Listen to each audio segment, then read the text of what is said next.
about it, but I just kind of want to get the feeling of board members on it. So, Amy, if I could just add, Microphone. sorry about that. As far as the time limits on the questions, I hope everyone can hear me. I think maybe you can check in with Jim, and if there's I'm not a fan of time limits on questions either. But maybe you can check in with Jim, and if there's like 50 questions, like last time, I think that there was 50 questions, maybe you do need to put a time limit. Right. I think that would. Well, that the would problem help. is, I will say, that I appreciate that. The problem is that a lot of times Jim will tell me, you have 16 more, or you have 15 more, but then as we go, more comments come in. So it's hard to say that throughout because you could say we only have, like I could say to Jim right now, how many do you have? He might have 6 people. But as we speak about this, and as Jim and Ken give their report, we're going to have 36. So maybe it would help to have like a number, and then even if more get added on after that number, then it has to be limited, or something like that. Just to be able to control the time limit of the meeting. Because you don't want to be here till midnight. I mean, a lot of times these meetings started, that night it was 6 o'clock. Right. So it was a 6.5 hour long meeting Right. for us. That's And really I mean, hard. on night, the problem is, especially right now, is that we're talking about, for me, to stay till 12:30, it's okay. For somebody like Dr. Stefankowitz, who is up at 4 a.m., I know you don't mind, but you mind, right? But you want to be here. But the thing is that, you know, it's taking a lot out of people to then, a lot of district people to then have to get up at 5 o'clock the next morning to come in and do school, and it's hard. Go ahead, Joe. Go ahead. I'm sorry. No, go ahead, Just one other comment. And some of the questions are very, pertain to an individual student, and maybe we want our parents to get the best answers possible. And I think that by reaching out to our superintendent, or Ken, or whoever is in that chain of command, may be the better way for them to get the best answer possible. Yeah, and the other thing Kathy reminded me of too is that, a lot of times I could say, I'll just use myself personally, right? I could say, my daughter last year in 2nd grade had a horrible experience with her teacher, right? It doesn't take a lot for anybody to figure out who my daughter's 2nd grade teacher was last year. Right. And so while you're not identifying saying that Mr. Haddon was a terrible teacher for my daughter last year, it is not hard to figure that out. So it is identifying staff members sometimes, which is also something that, you try to stop, but it's hard to stop that without feeling like you're not giving people the chance to speak. And so. Joe had something. I believe we should stick to the 5-minute time limit. That was something I believed when I was president. I think especially when you have this many people, because you'll start off at 7 o'clock, 7:30, whenever you first start asking, who has a question. A lot of times it's not a question, it's a statement or a, declaration of some kind. And that person goes on for 12 minutes. And it's 11:30 at night, we're trying to get done, and somebody has a question or a comment, and it's like, come on, let's wrap it up, it's the end of the meeting. Right. And those first few people get to go on, and it's like, you stick to 5 minutes. You're allowed to cut off people if they're asking the same question that's already been asked or making the same statement that's already been made. You're allowed to say, we've covered that. Do you have another question or comment? Because I think that's, one, it's fair. Right. Because then, like I said, somebody might have a legitimate question at 10:45, just because we're Well, tired. it's hard to be productive at 12 o'clock at night. Exactly. So I believe that's the fairest way to go. It is the policy of the board. We didn't a lot of times we didn't follow that policy. I think part of that had to do with having 3 people here for a meeting. So if you wanted to talk for 7 or 8 minutes, you weren't holding up anybody. We have, it looks like 200 people right now. If half of them want to ask a question or make a comment, and you don't put a time limit on them, even if a third of them want, you're going to be here till midnight again. So I just feel that it's a policy. We should stick to it. It's fair, as opposed to kind of going by, Well, and it says in the policy too, it does say that each statement made by a participant may be 5 minutes, and that they can't speak more than once on the same topic but they can speak after. They can loop around. Yeah, they sure. can loop around. Oh, yeah. So, I you mean- get 5 minutes, you get back to the end of the line, and you know, Right. if everybody else has had a chance to speak, absolutely. But like you said, if you start with 5 minutes for everybody, Because it mortifies me when I hear about these other boards that the public says a comment and they say thank you for your comment and don't engage back. And I understand not getting in a debate back and forth, right? but it feels very uncomfortable for me personally to say thank you for your comment, next, you know, without being able to say, Jim, do you have something you want to add to that? And I believe Jim feels the same way. Like engage. Yeah, I think it's part of what we're here for is to communicate. I do think that there are a lot of questions that are asked that could be addressed by the administration and should be addressed by the administration and don't have to be here. I mean, you know, obviously this has been a very unique summer. There's been a lot of things happening that, you know, I don't think 5-hour board meetings are typical. I think that, you know, we've had a few this year because we're in a time that has never been seen before, and so there's a lot of questions, and I think that's certainly appropriate. You know, Yes, go ahead, Jim. So, a couple of my thoughts are that, you know, at the beginning we have the comments on agenda items only, and I really think that it would be wise for us to slim that down to what's an agenda item only. And we seem to have enlarged that to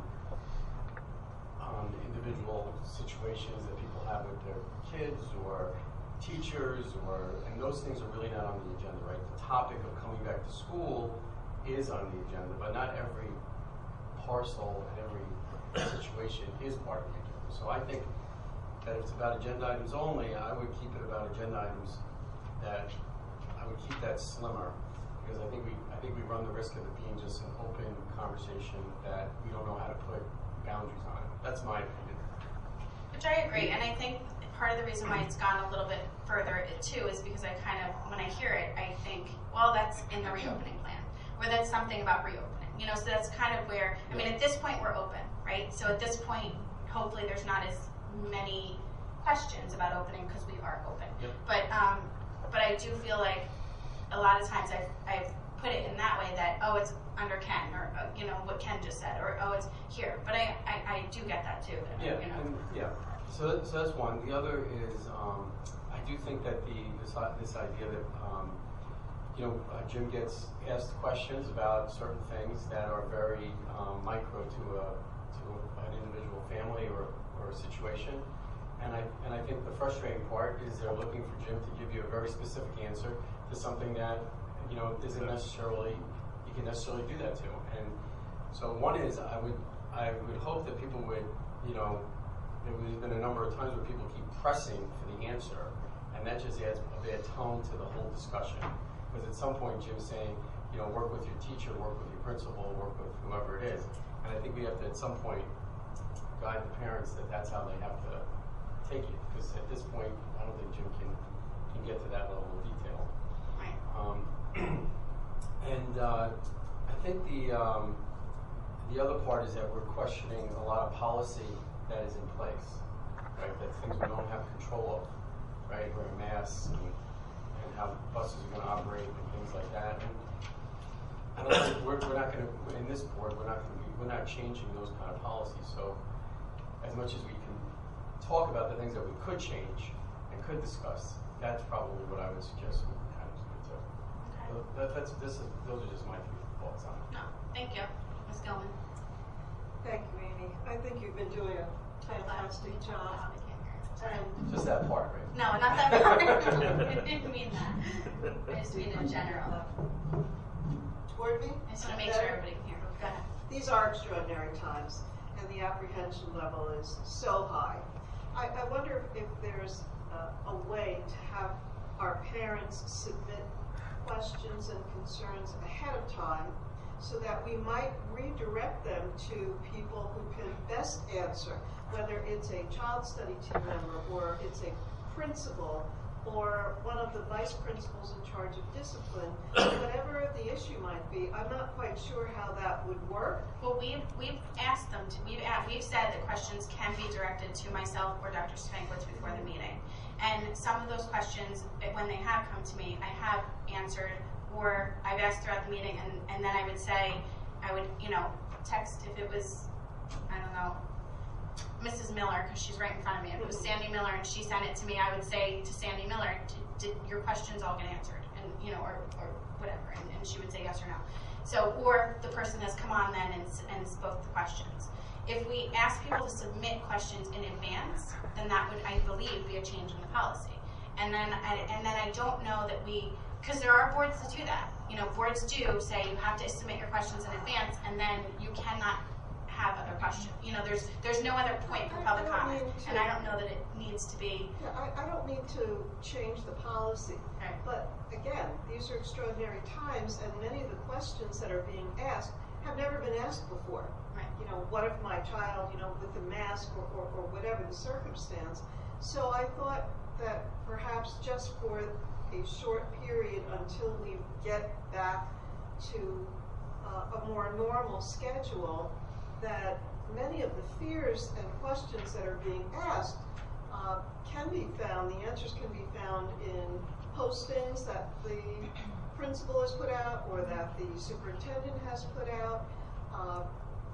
And it's better to have them perhaps submit these questions for a limited time than to post them on social media, where we have so many people answering a question and it's incorrect.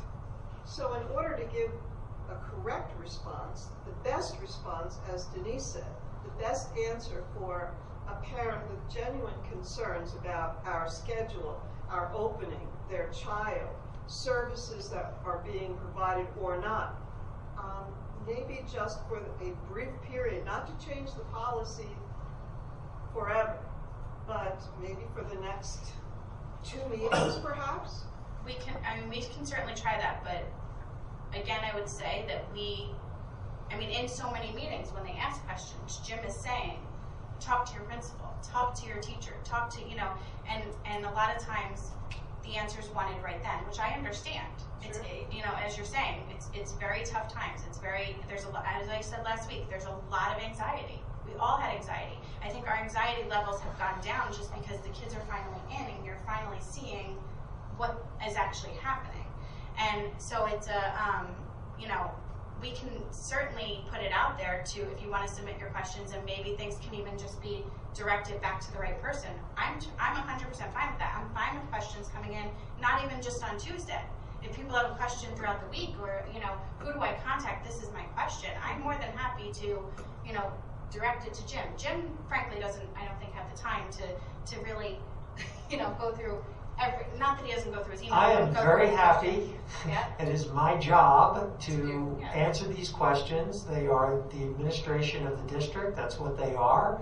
That is what I do. It's what Ken does. It's Right. what the principals do. It's our job. That is our job. The role of the Board of Education is a policy-making body.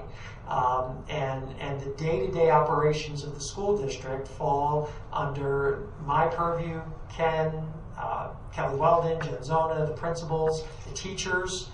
The majority, a person should never have to wait a week or two or longer to come to a Board of Education meeting to get an answer to an operational question. Very true. They can contact any one of us at any time, and I will tell you that typically within, sometimes immediately, and certainly within 24 to 48 hours, you're going to get an answer at the latest to your question, Right. or at least be directed Right. to where you can find it. Yes.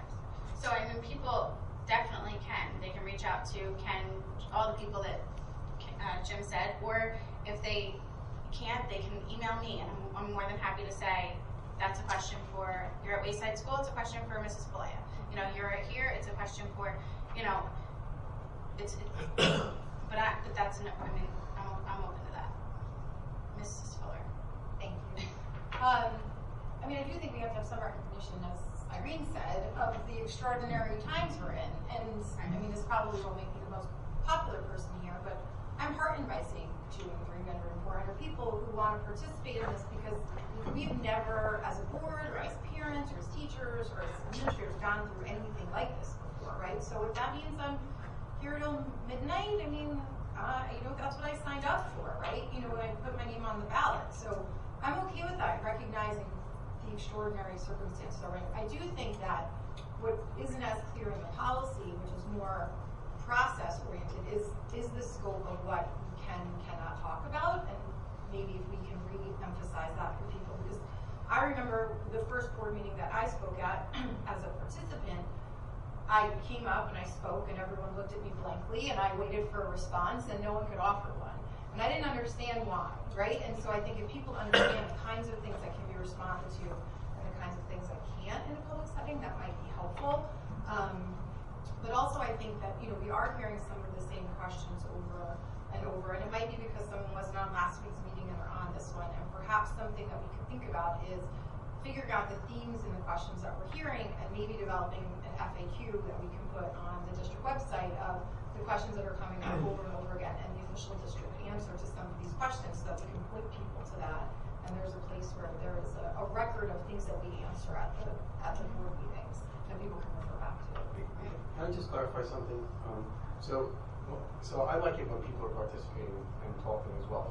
What happens is that the comment section at the beginning is taking up so much time about things we have to vote on that a lot of people who want to talk about open issues or other things that are not on the agenda time out.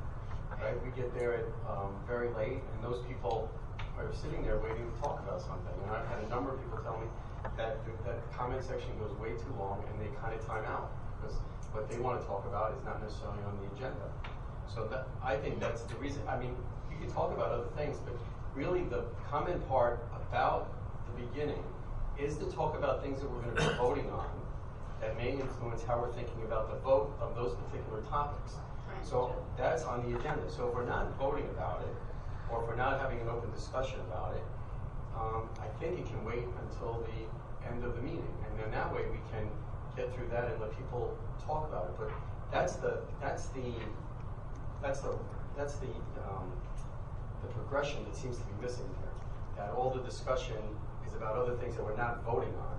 Right. So the things that we're voting on, I'd love to hear the comments about that, you know, and that way it influences how we're thinking about something, or we decide to table it for another day, or whatever that might be.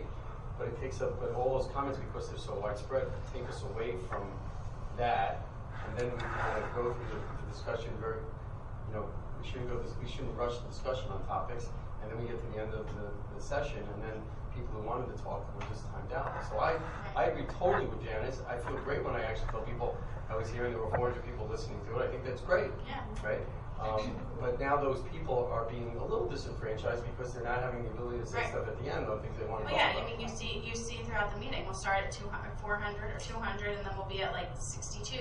Yes. And you know, and yes, I agree. I mean, I'm glad to have so many people on, and I think it's good. I mean, we've begged for people to come for a while and tried, and you know, personal people, be like friends or whoever, like come to the meeting, you know, figure it. So it's great that people are on. It's great that our staff's on. You know, we have a lot of staff that comes on these meetings, and it's, you know, it's trying to find the balance, and probably a lot of it is just with me of trying not to feel like I'm cutting people off, and we're getting a debate. You know, I mean, those aren't the things that we can do, and so, you know, to Janice's point about what a board member can and cannot talk about, brings me to well, let me just double check. David, Jim, or Grace Ann, do you guys have anything you want to add to this public comment? I think everything was pretty well said. I think you have done a good job, Amy. It's not easy to keep the board meeting moving when you've got 300 or 400 people on it. You're not going to keep everybody happy. At the end of the day, we can't talk about your individual children. That's the bottom line. There are methods and there are things in place and people to go to for that. That's not what we can talk about here. So I'm comfortable with everything everybody said. Okay. Grace Ann? Good? David? Good? Okay. So what I was going to say is going towards what Janice had said to my second point of why I talked to Kathy Wyckoff today. If you all saw, and this is in just the executive part of my president's report, it talks about the board member self-evaluations. So Kathy's coming in 2 weeks to have a conversation with us.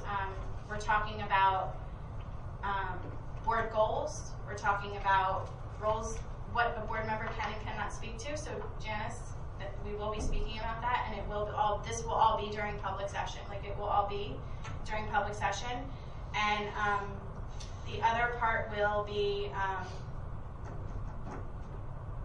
ethics training. Sorry, mine went blank there. So we're going to be talking about those 3 things, and so if everybody can fill out, it's a self-evaluation on yourself.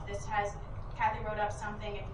You need to get in the school board website if you have a problem. It talks about resetting your password on there. But if we can all do that by, I think we said Tuesday. Did we say Tuesday? By next Tuesday? By next Tuesday, if you can get it done. Kathy's going to compile it. It doesn't go to anybody but Kathy. So Kathy will compile it, and we'll talk about it, and we'll kind of, So it's individual, because I looked at some of the questions. Yes, it's all. And it almost appeared that they were asking, as a board, do you vote for, but you're saying I should answer that personally. The question, at least the question I mean, that I have I to double- read, it sounded general, like Right. as a board, Well, I mean, I think do we set goals? Yeah, I think it's more for personal. It's more about a self. From what I have to know, I have to read it to you, and I'll get back to you and let you Okay, know. and I'll go back and look too. Oh yeah, okay. So it's how you, So it's your personal. So it's your Opinion of the personal board. assessment on The board as a how whole. the I view right, how the the board workings is. of the board. Correct. Yeah, because, I mean, I'll just say, I'm doing great. Right. Yeah. I'm awesome. Self-evaluation as a board member, Yeah. You wouldn't say that even if the question didn't answer it. Yeah. Right, if nobody asked, I'm doing great. Yeah. Okay. Yeah, I know. I know. Speaking of time limits, we're going to move on to the superintendent's report. Perhaps we should move the superintendent's report to the end of the meeting. I if was we want thinking to- that actually. Okay, well, honestly, my report, you actually said my report when you started the meeting. So, no, yeah, we're open. It's been a pretty normal open, nothing unusual in any way, just the normal kind of stuff. Now, last Tuesday was one of the best days of my 23 years, and hopefully it's only going to be eclipsed by Monday. Seeing our staff back here, feeling their energy, seeing their enthusiasm, feeling their enthusiasm. When I spoke to so many of them on Tuesday, was just amazing. It was amazing to see our staff back here, and just how excited they were to be back. And then again on Thursday when they started, and Thursday with the when we started the virtual, it was exhilarating, and it was frustrating, and it was difficult, and it was awesome. It was all of those things, and we saw all of it. I think overall we had a good day Thursday. But as Amy said, there were some glitches. Zoom had some problems. I'm happy to say, from a tech standpoint, we only tapped about 15% of our broadband capability, so we were good. But Zoom had some issues, and obviously it wasn't perfect. We're kind of joking. We're going to follow the college rule that if a teacher gets kicked off, you got 15 minutes, and then after that, the kids can leave at that point. That's just a joke and not serious. Please don't post that on Facebook. But overall it was a good day, and I think we had a task force meeting at the end of that day, so we got reports from the principals and from a number of the staff members who some of them, like I said, had some issues with tech, but overall it was a good day. The consensus for Friday, that was a better day. And today, our goal is to have every day be better than the day before, and all leading up to Monday, when we absolutely believe at this point, that we will welcome our at least half of our kids back on Monday the 14th. So that's what we're in line for that. We believe we're going to be able to do that. And of course, I'll be communicating with families a little bit later in the week with more specific information. But at this time, we are in line for opening for students on Monday. I think a big question that's come up, though, in the last couple of days, we've been having a lot of conversations internally about HVAC and ventilation, and things like that. So, let me first say that we as a district have met or exceeded, in many cases exceeded, the guidelines that have been put out by the State Department of Education for reopening, the CDC guidelines for schools for reopening, and there's not one guideline that we haven't met. But that being said, there's been some concerns about HVAC. So with that, we've asked our architect, Frank Massinio, who has been deeply involved is very well versed, even though he's kind of sitting in his car in the dark, probably freaking out his neighbors. But Frank is very well versed in all things HVAC, or many things HVAC. And of course, Ken Janner, our business administrator, who oversees it, John Bosmans, Senior, our facilities director. I think there's just been questions about MERVs and air filters and some of those things. So we wanted to have Frank on, Ken, of course, to just talk about, what's a MERV 8, what's a MERV 13, what's the difference between the two things, and why it's okay to open schools with a lot of schools open today with MERV 8s in their buildings. Let me just say that. So let's. I'm going to hand it over to Ken, and maybe you guys can kind of talk about it. Great, thank you. Before I have Frank go through some of the technical stuff, I just want to refresh the board's memory. 2 weeks ago, we had this subject on the agenda, and we went through it, and then after that, we, at that point, it said we should have Frank, our architect, and a mechanical engineer came on to the task force meeting on Thursday, and we reviewed it at that point. And then, tonight we have Frank back to review it again, just to try to really, answer anyone and everyone's questions that we can. And also, I want to point out to the school business administrator's report on the agenda. There are attachments on there, and again, we talked about these 2 weeks ago, but I'm not sure that I had the final indoor air quality report at that time. So I just wanted to make sure that everyone's aware. If you go to the attachments under the school business administrator's report on the agenda, you will find an internal report of what our HVAC technician. We have a in-house maintenance person who performs all of our HVAC repairs and preventative maintenance and so on. We have a report from him as to what he's been doing for the last 2 months.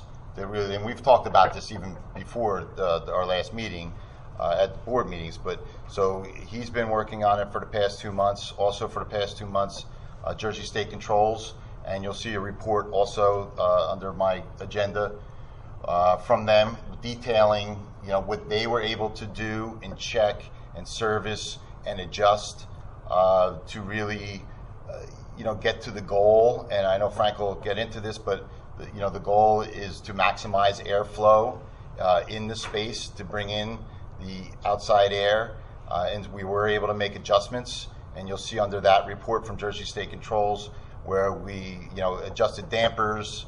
We increased the minimum openings of dampers.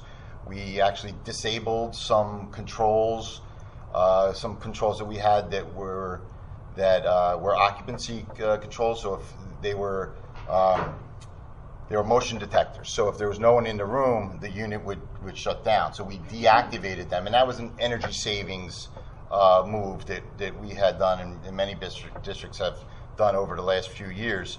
But we deactivated those so that the units will run in an occupied mode and will not shut down, even if someone's not in the room.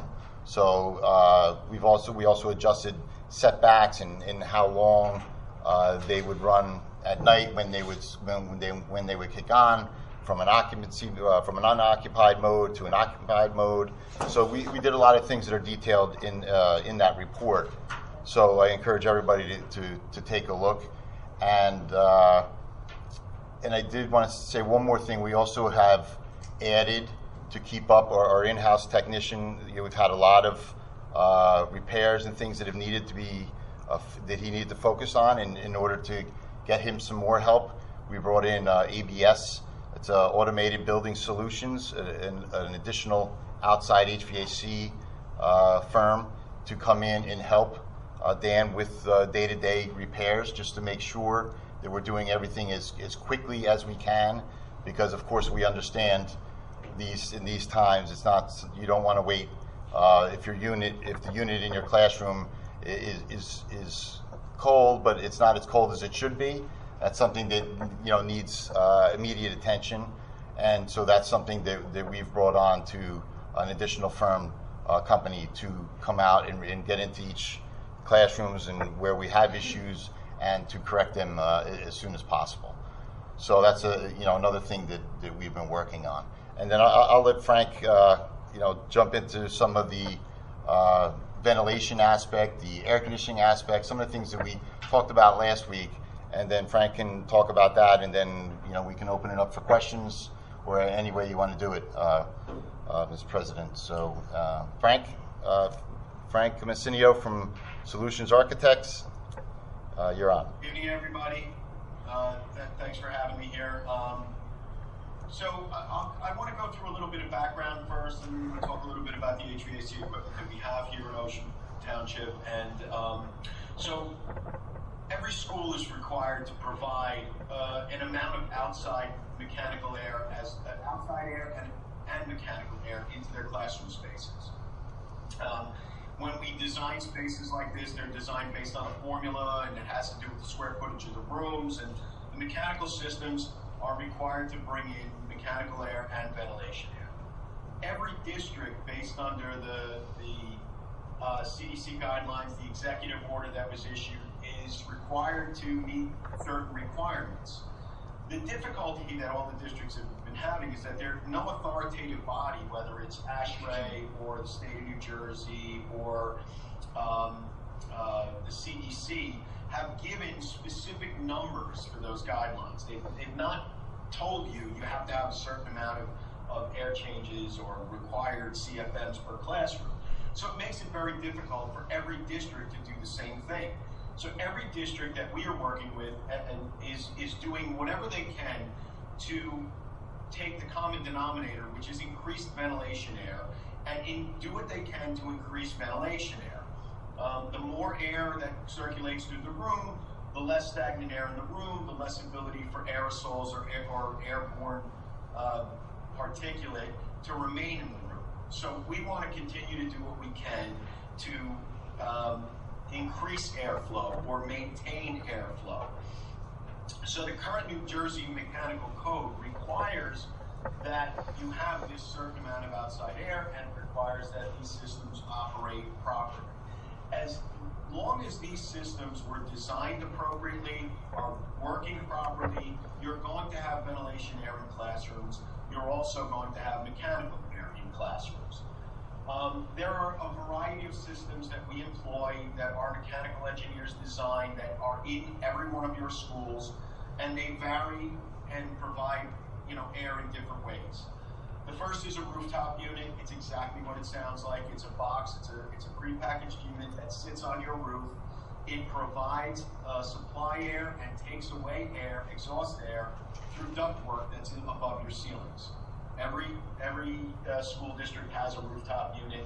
In addition to that, you also have unit ventilators. Those unit ventilators are typically under the window. They're a box that sits under the window, brings in a certain outside air, and provides a fan which blows the air around the room. There are under window units, there are vertical units that we've put in that are self-contained. They also can provide air conditioning. So we have those units. We have cassette units or ceiling mounted air conditioning ventilating units. All of these units that are, for example, the cassette units are typically in interior classrooms, rooms that don't have windows. So that those units are required to bring in, again, outside air and mechanical ventilation air. Where we have rooms that are on windows, the New Jersey Mechanical Code allows for windows to provide ventilation air where we don't have mechanical needs. It's a completely acceptable solution. So if we were to open the windows and have the mechanical units running, we could supplement the ventilation air. What it might also do, though, is provide other issues. temperature issues. When it gets colder, you're not going to be able to open windows. Allergens for kids that have asthma or other situations, bugs, if we don't have screens on the windows. So we have to be mindful that by opening a window, we might gain better ventilation, but we might have other issues to deal with. So in addition to all of the mechanical equipment that you have, the third piece of this is exhaust fans. Rooms are required to have exhaust fans. They're required to bring space in. And specific rooms for exhaust fans would be toilet rooms, for example. Every toilet room in your buildings are required to have 100% outside air. Other rooms that are in the buildings are required to have not necessarily 100% outside air, but they're required to have other degrees and other amounts of outside air. Those would include janitor's closets, kitchens, locker rooms, mechanical rooms, and electrical rooms. They need to be able to provide air changes similar to any other space in the building. Now, one of the topics that came up or the last time we spoke was that we don't necessarily feel or hear air coming out of the units, and that must mean they're not working. And in an ideal situation, a properly balanced mechanical system, you're not going to hear the rush or the whoosh of air coming out of those units, but it doesn't mean they're not supplying the appropriate amount of air.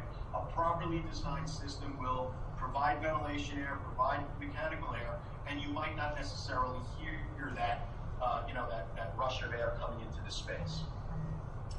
So we want to maintain proper air quality, proper airflow into the rooms, and as Mr. General mentioned, the maintenance staff has done an amazing job making sure the units are operating properly, changing the filters out.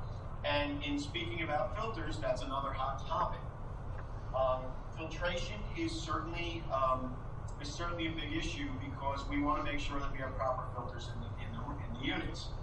Now, what you may have been hearing over the last several weeks is MERV 13, MERV 17, HEPA, all sorts of filtration, different types of filtration that people are asking for. And just because we ask for it doesn't mean we should provide it, and there's a reason for that. The units that you have in your buildings, the referendum that we just completed that replaced a great majority of the units were designed at the current standards at the time and the most current standards.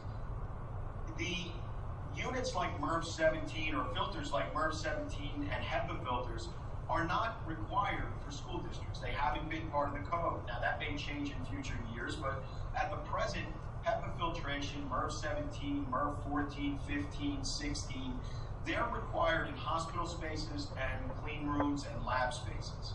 It hasn't been a requirement for schools, nor is it a requirement of the CDC guidelines, ASHRAE, or the DOE's road back. So what we need to be careful of is, as Mr. Stefankiewicz said, as we've had MERV 18 filters in our units all along, and they're working properly, provided that they're changing.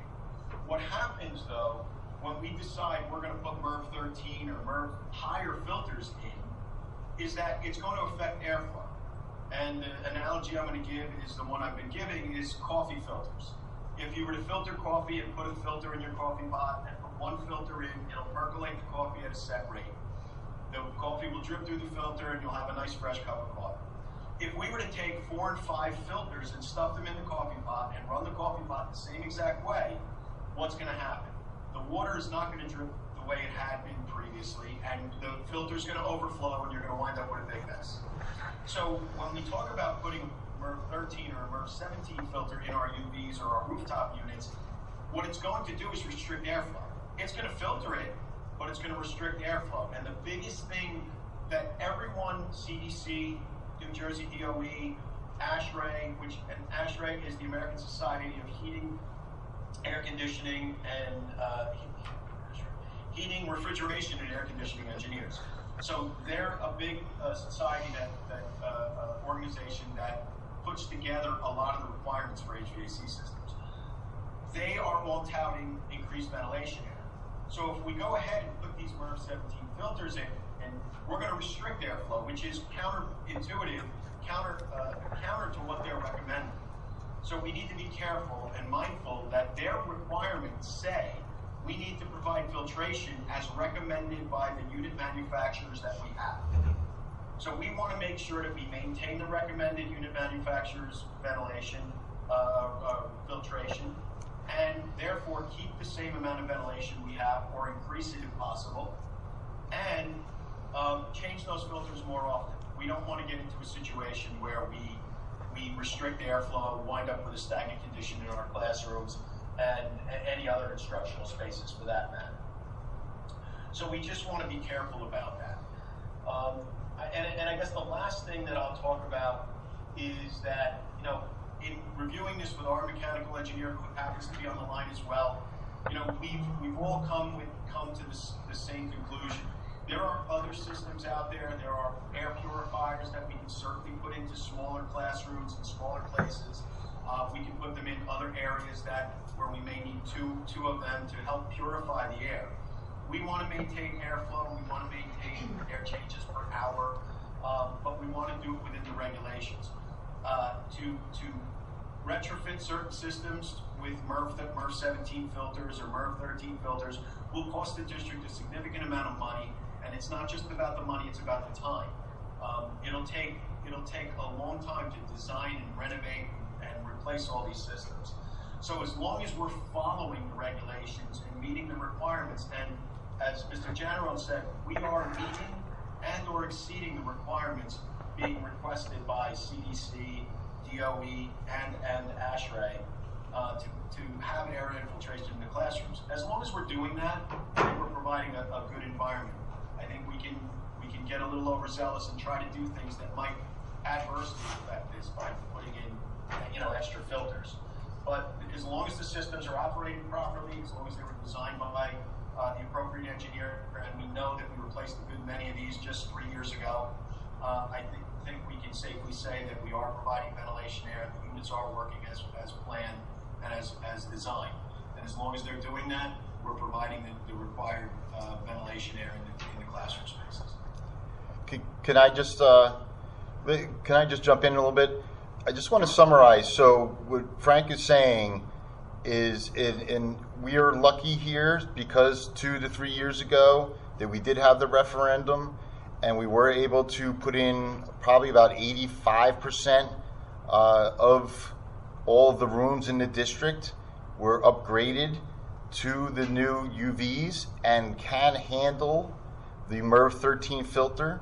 And as we've talked about, you know, this summer, that we did make the choice to go to that, you know, higher filter, the additional cost, also the additional maintenance because of the changing increase on those filters. So we have gone in that direction. But you know, as we talked about, I think 2 weeks ago, there are some classrooms that still meet the manufacturer's guidelines, but are not able to be upgraded, because then it would go back to Frank's analogy. We'd have, you know, they'd be the coffee pot with too many filters and no air would be coming through, and that would be counterproductive to what we want to do. And we had this discussion, and I think because so much of the district is at one level, and I think it boils down to about 46 classrooms that are not in really one specific school, the intermediate school. That it was, you know, I think it was from what I heard from the board 2 weeks ago, was something we wanted to try to rectify if we could. So we have been looking into, and with the help of Sodexo, who we have partnered with for additional custodial help, sourcing HEPA air purifiers to supplement those rooms. Not because, as Frank was saying, we know that they meet the standards, but because 85% of the rest of the district, we were able to go to the higher standard, that we wanted to be able to bring the rest of those rooms to that standard also. So that is something that Sodexo is working on. We have put the order in for those additional purifiers, HEPA purifiers. So they're individual units that would go in classrooms. We are working on a delivery date. That's the difficult thing right now. We're hoping that we would get them by next Monday, but as I've said probably the last 2 months, I'm hopeful, but I can't guarantee that. So that's where we are right now. I don't know if Dr. Stankiewicz or anyone wants to add anything, or any board members want to add anything, and then open it up for questions, or however you want to proceed, Mr. McGovern. If I can, I just want to once again restate and be very clear that approximately 85% of the classrooms district-wide, and correct me, Ken, if I'm saying this incorrectly, but about 85% of the UV unit ventilators district-wide, either currently or in the very near future, will have the MERV 13 filter in. And the predominant areas where we do not have them is at the intermediate school. And because the units there are just older, those are units that were not necessarily in all those classrooms upgraded during the referendum. Correct. That even though they have a filter in it that is recommended by the manufacturer and is allowing in the outside air, as Frank discussed, we to just as an extra precaution, as a way to ensure that those rooms are at least at the same level as the other 85% of the rooms in the district, that we've ordered the air purifiers with the HEPA filters to go into many, if not all, of those rooms. All of those rooms, yes.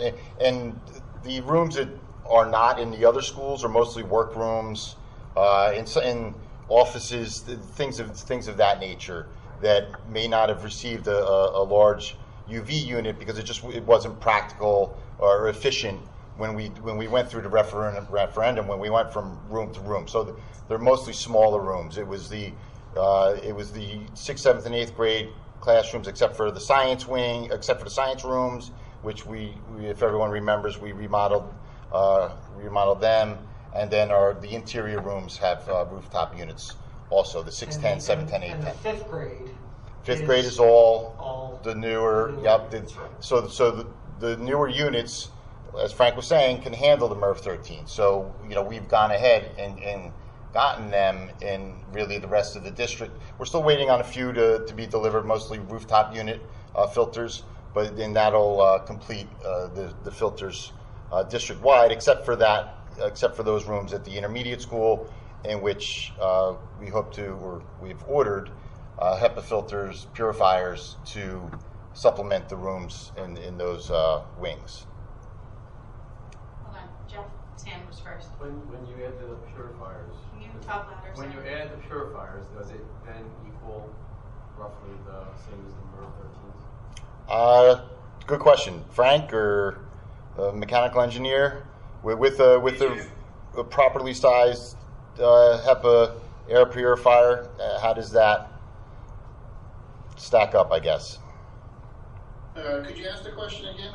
When you add the air purifiers to those rooms, what will the quality of the ventilation be as it relates to the MERV 13s that are in other places? AJ, did you hear that? Yeah, it's really not a good comparison, apples and oranges, but you will get enhanced filtration of the particles in the room with the HEPA circulator in there. But I would still recommend that you maintain the ventilation from the outside to maintain your air changes of outdoor air. All the HEPA filter recirculation is going to do is take out some of the particulate in the room, and that'll be it's an added device to give you some less particulate in the room. Okay. Yeah. I guess we were looking for. I guess I was looking for a little bit more of a factual based response. Well, it depends on the unit, and I think what you're looking for is that with using the HEPA filter, it's going to give the filtration that currently exists. It's going to increase that to the same as the MERV 13, and it's very difficult to do that based on the unit, the amount of air that unit's bringing in. It's very difficult to draw a direct comparison. What we do know is that based on the current filtration that's being done with the MERV filters that currently exist and adding additional filtration in the room, you're going to have significantly improved ventilation in the room. Now, whether that's better than MERV 13 that's difficult to say. Whether it's at MERV 13 level or better, it's difficult to say. Okay. But it's you're providing a supplemented filtration in that room, so the air is going to be better than it was with just the standard filter. Correct. When are we expecting this, Ken? We do not have a ship date, but we're hoping by Friday, but I can't guarantee it. Right now, the manufacturer can't give us a ship date. We do have some in stock, Ms. Gilman? but not enough. Thank you. I have 3 questions.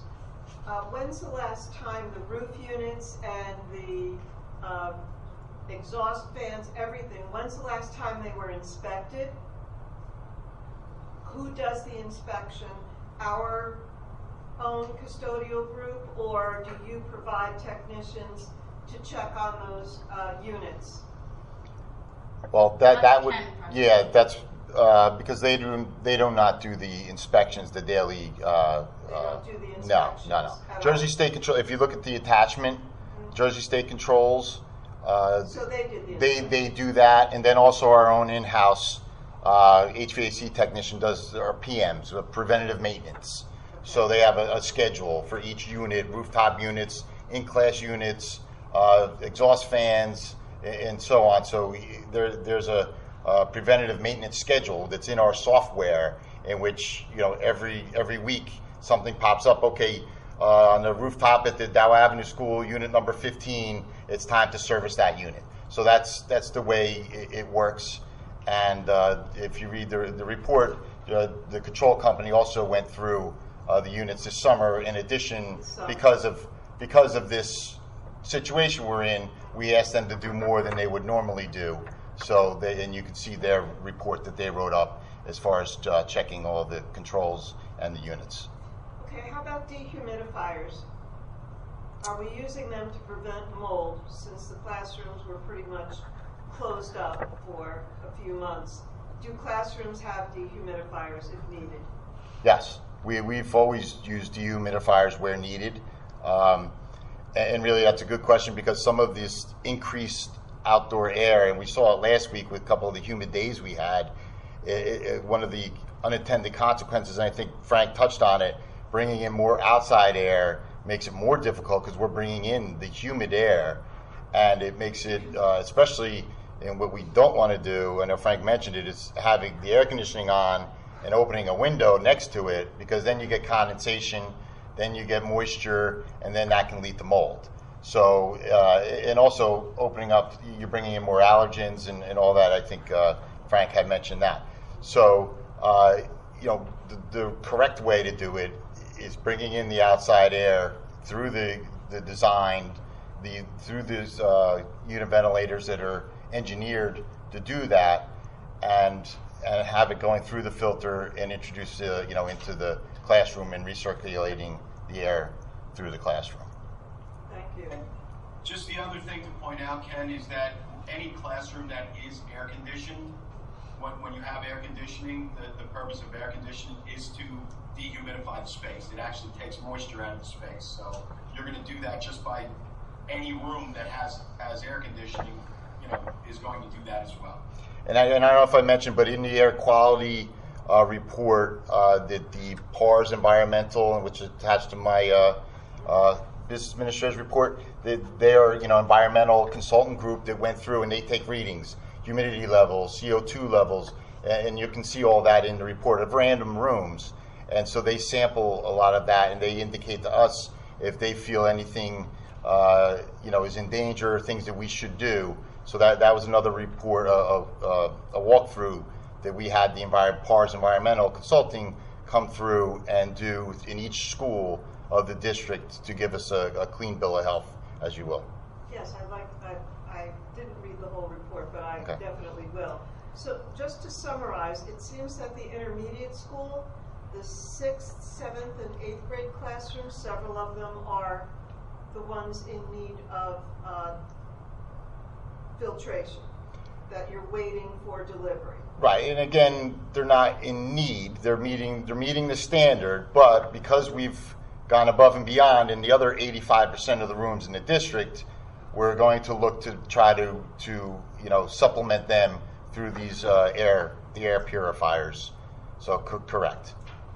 Is there any way to move those classrooms out of those particular rooms just until the filters are installed? Can we shuffle them around to other, perhaps unused classrooms if staff feels uncomfortable in there or parents feel uncomfortable in those particular rooms? I do not think so. It's about 46 rooms. So on a percentage, district wide, it's a small percentage, but in that school, it's not a relative to that school. And yeah, there may be a few rooms that are open that we could play with a little bit, but not to the extent of all of those rooms. But to be clear, even if the extra unit that you ordered, the purifier comes in, Frank, AJ, you, Ken, are comfortable that these rooms are at the moment, without that in there, have the right air filtration for that room. Absolutely. And if you look at the report from our control company that's attached to the agenda, the report from the environmental engineers that are attached to the agenda, that's the conclusion of everyone. The mechanical engineer who's on the call, our architect who's on the call, everyone. This is just an additional thing. And really, a lot of the school districts aren't in the position that we're in to be able to do this. So there's many school districts that don't have air conditioning. And we're happy to do this because we can. For most of it, we just have to take this additional step that because the mechanicals are not where some of the other ones are, to take this additional step to be able to do it 100% across the board. We also are having everybody, as per the governor, wear masks, and we've ordered we have. Yes, we have medical masks. We have KN95 masks that are the higher grade masks. So anyone. If there's students or teachers that are uncomfortable, we have KN95s that we can offer. Absolutely. Okay. Yep. Face shields, everything you need. I apologize. Can you also just touch on? I know there was some question, at least internally, about the duct work and the cleaning of the duct work. Can you just touch on that? How typically it's like a 20-year cycle and. Yeah, I think that's something we touched on in the task force meeting, and the question was, how often do you clean ductworks, and just realize that the majority of our unit ventilators are package units, I think, as Frank called them, where that's the ductwork is in the unit. So we're talking about more common spaces that we would have cleaned. It was approximately 8 years ago that we cleaned all of the schools. Now, we have had certain areas done. For instance, the Dow Avenue school ductwork was cleaned, not by choice, but it was by fire, literally, last summer. So that whole school, that ductwork was cleaned after the fire, of course. And we've done other isolated areas. Wanamassas School, we've had some areas cleaned, but we are looking, as we discussed at task force, to starting that over again, that rotation, and which would be cleaning it. And the mechanical engineer, AJ, who's on the call, I believe said that the normal would be about 20 years. I don't want to put words in your mouth, AJ, but I think through a commercial application that it was about 20 years. So we're certainly, again, ahead of the curve, but that's something that we can do and we will do. But again, I can't guarantee that that's going to be done by Monday. Actually, I know that there's no way that all of that work can be done by Monday. But that is certainly something that we can also complete, this fall. Thank you. And we're all learning a lot about a lot of things right now. Maybe this is a question that Frank or AJ could answer. Kind of in our day-to-day lives, if I were in a store, or I was in a restaurant, or I was in an office building, outside of a medical setting, would I be breathing air that's going through a MERV 13, a MERV 8? What's kind of the standard for public buildings or commercial spaces? Just so I have an understanding of kind of what's out there in the world. AJ, I'm going to let you have that one. I think he's muted. He's mute. Oh, Jim, can you unmute AJ Lillo? I kept seeing you try and hit the screen. I didn't know why, AJ. Sorry. Yeah, where is AJ? There you go. There he is. Okay. Okay, so in the code, there is no minimum value for filter level, okay? You don't have to even have a filter at all to satisfy the mechanical code. That being said, you know, everybody likes to keep the dust and dirt out of their spaces, so, you know, a minimum of MERV 6, MERV 7 filters is typically applied in most commercial settings. You know, and we're talking, just like you said, not healthcare industry, but more commercial buildings and you know, comfort spaces, okay, like that. So, but you know, a specification grade, something we can specify as a filter minimum would be a MERV 8, and just the same as you have throughout your schools. MERV 8 it collects 50 to 60% of the air filter particles, 3 to 10 microns. Okay, so that's what we look for. It's a you know, basically a 30% filter, MERV 8, a good 30% filter. When you get into, you know, MERV 13, that's an enhanced filter that we don't normally see, except where you wanted to do an enhancement on the filter loading. And that MERV 13 filter, that'll get down to 0.3 microns less than 75% of the time. So it's not you know, an absolute stopper of viruses that are less than 0.3 microns. So hope that answers your question. Yes, thank you. All right. Does the board have any other questions for AJ or Frank?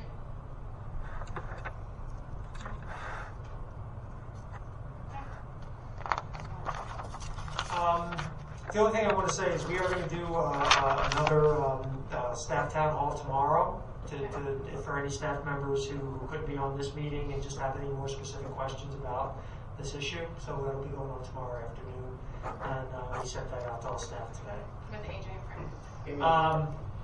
I think so, maybe. Well, Frank has committed. I don't want to put AJ on the spot. Okay. All right. Yeah, no, I'll definitely be there. Okay.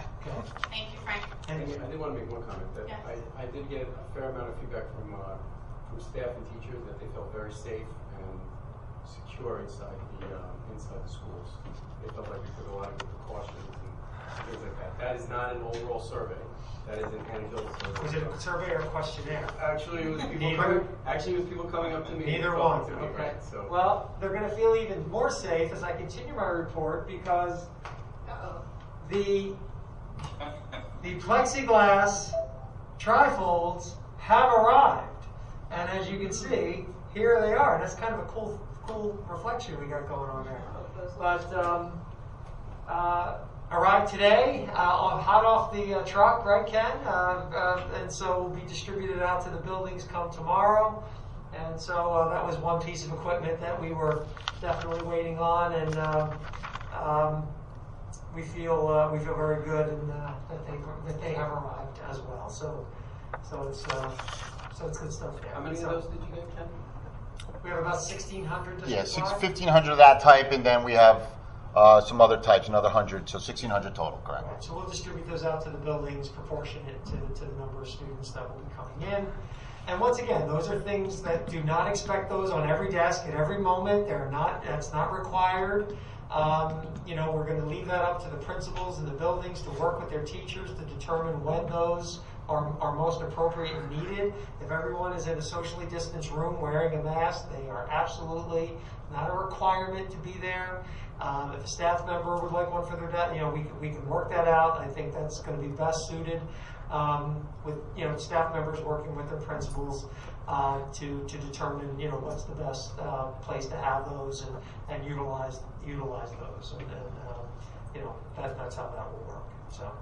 So feel good about that. So I think that probably wraps up my report for this evening. We're just excited to have our teachers back, and we're very excited to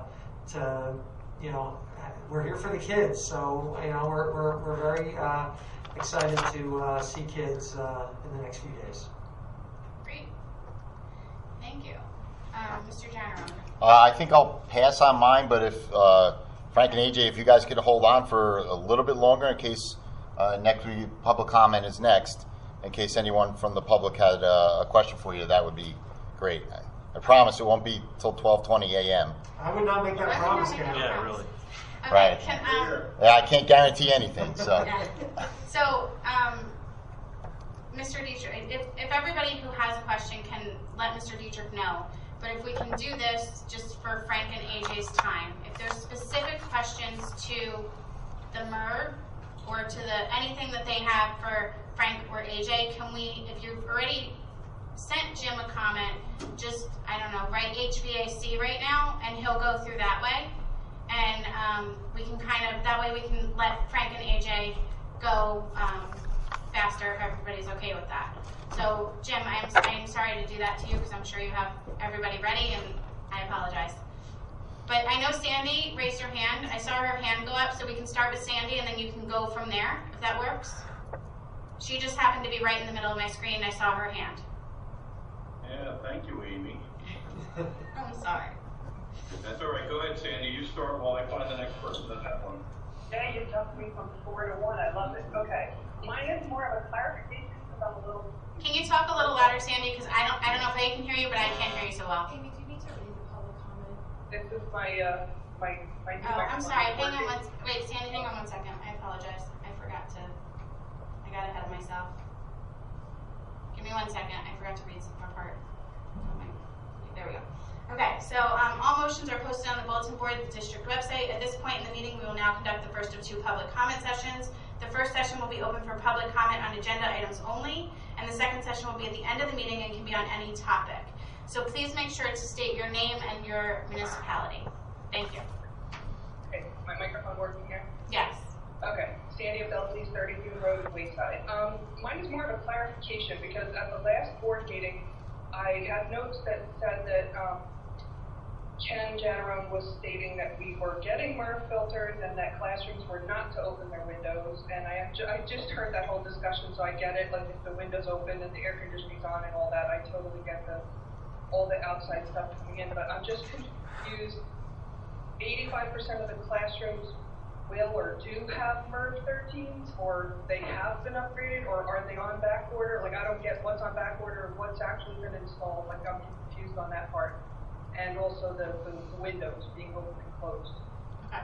All of the classrooms, the 85% of the classrooms have the MERV 13 filters.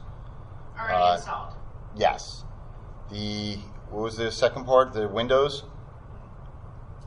Yes.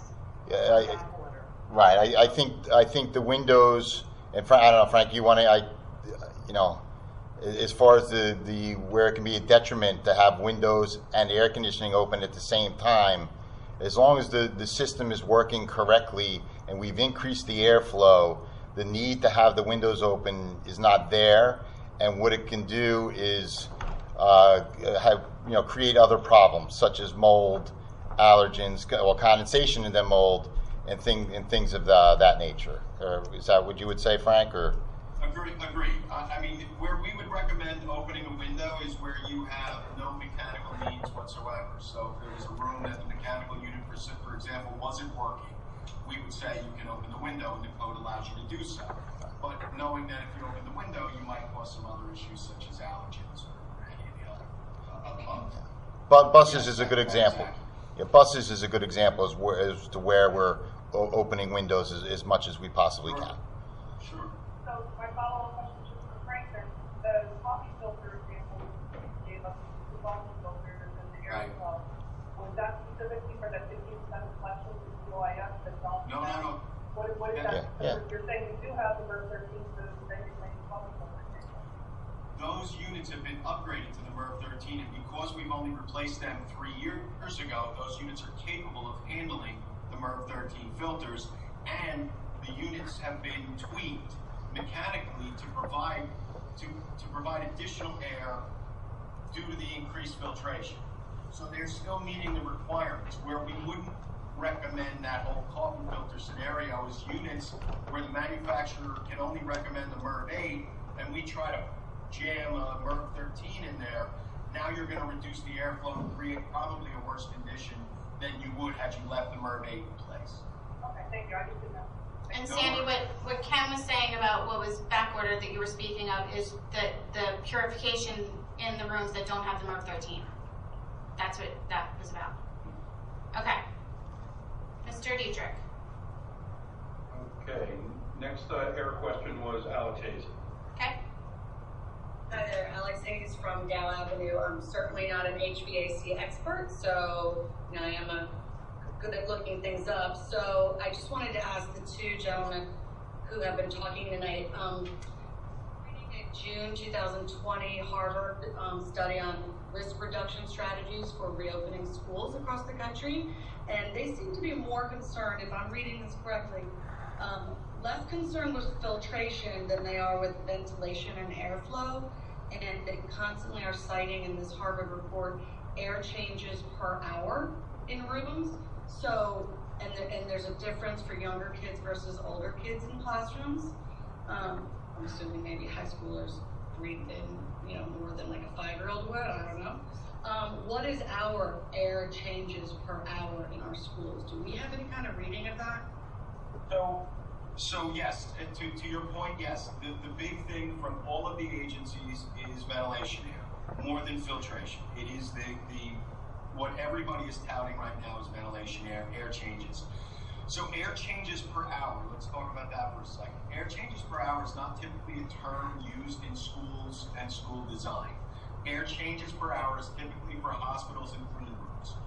However, given the fact that this question came up through NJEA's article or paper and requirement, we ran our own calculations for a typical classroom about 750 square feet. We ran calculations for auditoriums and gymnasiums, bigger spaces as well. And what we found is based on the New Jersey code, and AJ can correct me if I'm wrong, but based on the New Jersey code, what we found is that air changes in the classroom and or in an auditorium or a gym, based on current code design, is typically anywhere from 2.1 to 2.8 air changes per hour. That's pretty typical across the board, no matter how many different classrooms we tried to do the analysis. It was pretty consistent. So it may vary on the low side. To be conservative, we say it's about 2 air changes per hour per room. Okay, well, what I'm looking at is saying for the younger kids, 2.8 recommended, and for ages 9 and above, 3.5 air per hour is recommended. So I'll just I don't need to belabor this at all. It's great as well. But I'll CC this to the Board of Ed. Great. Have a look at what I'm looking at. Thank you. Thank you. Next, Mr. Dietrich. Okay, we're starting at the top. So wait, we're done with HVAC? Well, hold on. We have some chats here. Stephanie Perry. Go ahead, Stephanie. Hi, I was just looking for clarification. I think that somebody said the MERV 8 will allow a 30% ventilation, and I didn't know what percent the MERV 13 did allow. Yeah, the MERV 8 is a we call it a quote-unquote 30% filter. Okay. A MERV 13 would be like a 75% filter. A 75%. Okay, thank you. Okay, before we move on to this topic, can I ask a question? Yeah. Hey Ken, how are the... Can you be louder? Sorry. Ken, or anybody that wants to answer it. The ventilation, when we were talking about the MERV 13s and MERV 8s, how does it relate to the bathrooms and some of those other places? Bathrooms do not have supply air; they exhaust out. I don't know if you want to expand on that, Frank, or is that the way bathrooms are designed? Exhausted directly to the outside, so there's no no recirculation, so it doesn't need a filter. Okay. But it's pulling air from the hallways and other From the surrounding areas. surrounding areas. Yeah. Okay, and we feel like those are in satisfactory condition? Those Yeah, well, we know the exhaust fans on the roof have been checked, and yes, we know those fans are in good condition. Yes. Okay, great, thanks. All right, Jim, can we let Frank and AJ go? No, two more. Okay. Next up is Rita Condolion. Condolian. Condolion. Rita Condolian, Ocean Township Intermediate School. My understanding is that one of our colleagues is already being moved to the other wing because of the not having the air purifiers. So if they're being moved, how come all of us aren't being moved? I mean, it's a safety concern. And until we get those air purifiers, maybe we shouldn't be in the building. Okay. I don't know about anyone being moved. We can talk about that tomorrow. Okay. Ms. Condolian, if you can reach out to Jim tomorrow, he doesn't know, Speak to or Chris, I'm sorry, yeah, speak to Mr. Amato. or speak to Mr. Amato. We don't know that. I'll speak to Chris tomorrow. We can talk about it. Okay.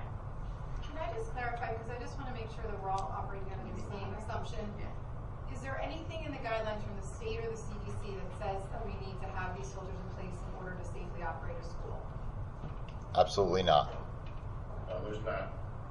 We're doing this to go above and beyond. We're going It's we're going admirable, and right. Absolutely, we should continue to do it in as many places as possible. But I just want to Absolutely. make sure that we are Yes.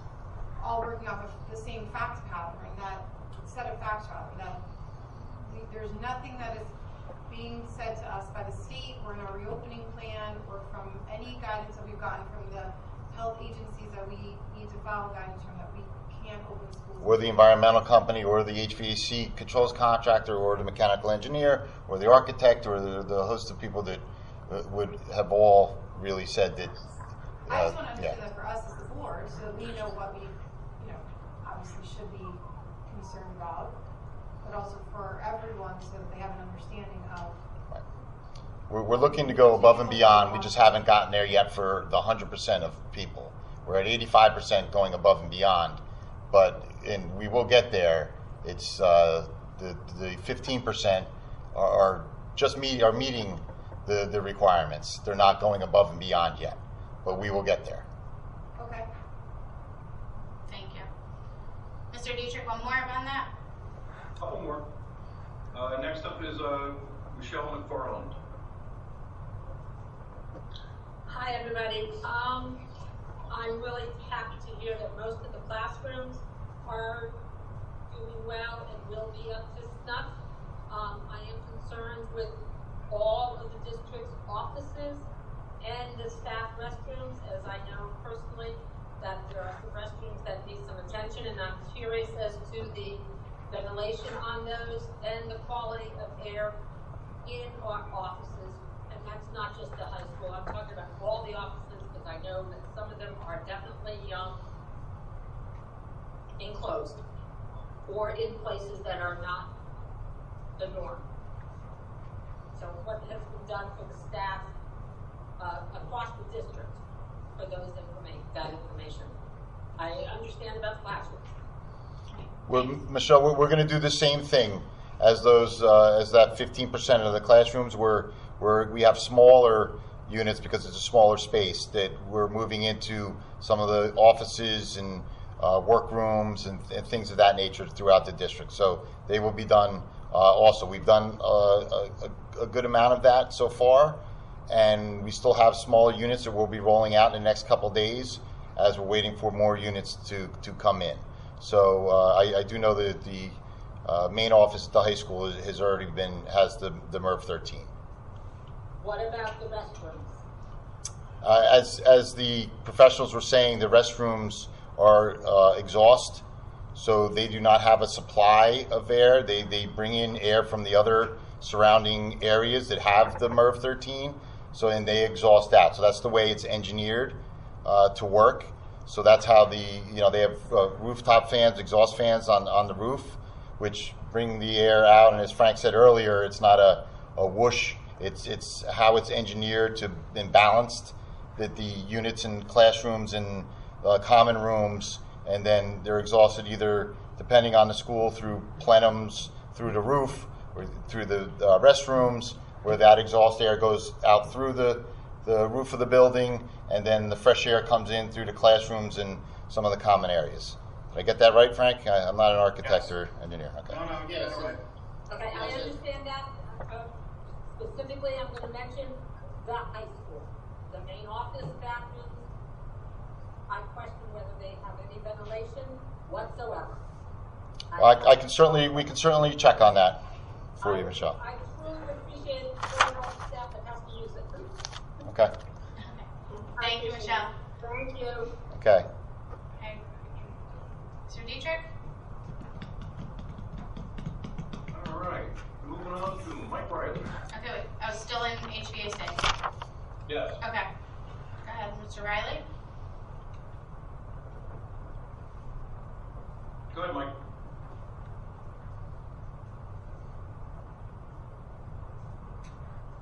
Can't hear him. Yeah, you're off mute, Mike, but we can't hear you.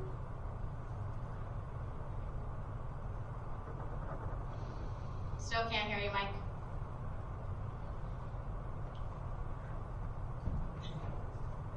Maybe mute on the PC also? Is he messing with us? All right, we'll come back to Mike. We'll go to Mike Miller. He was also on here. Okay.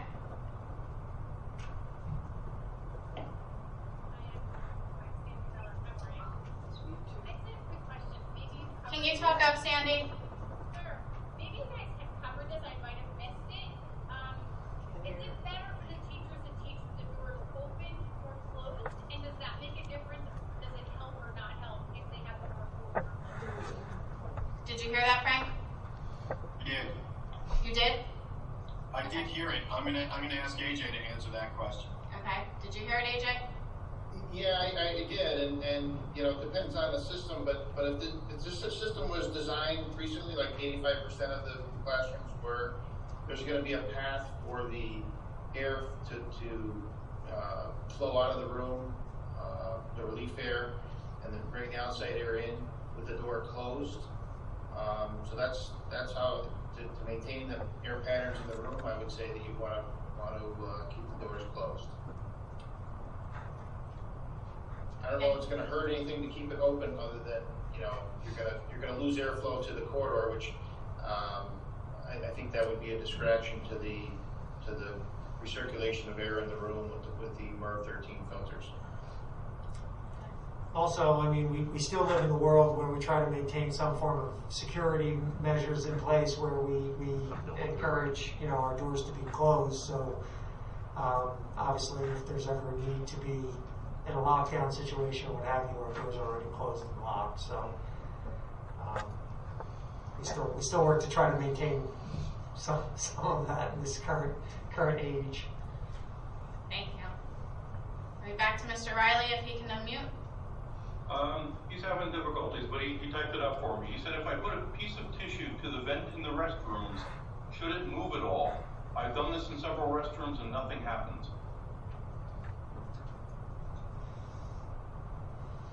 Yeah, I mean, this is one of the questions that came up, yesterday, or the last time we met and had this conversation.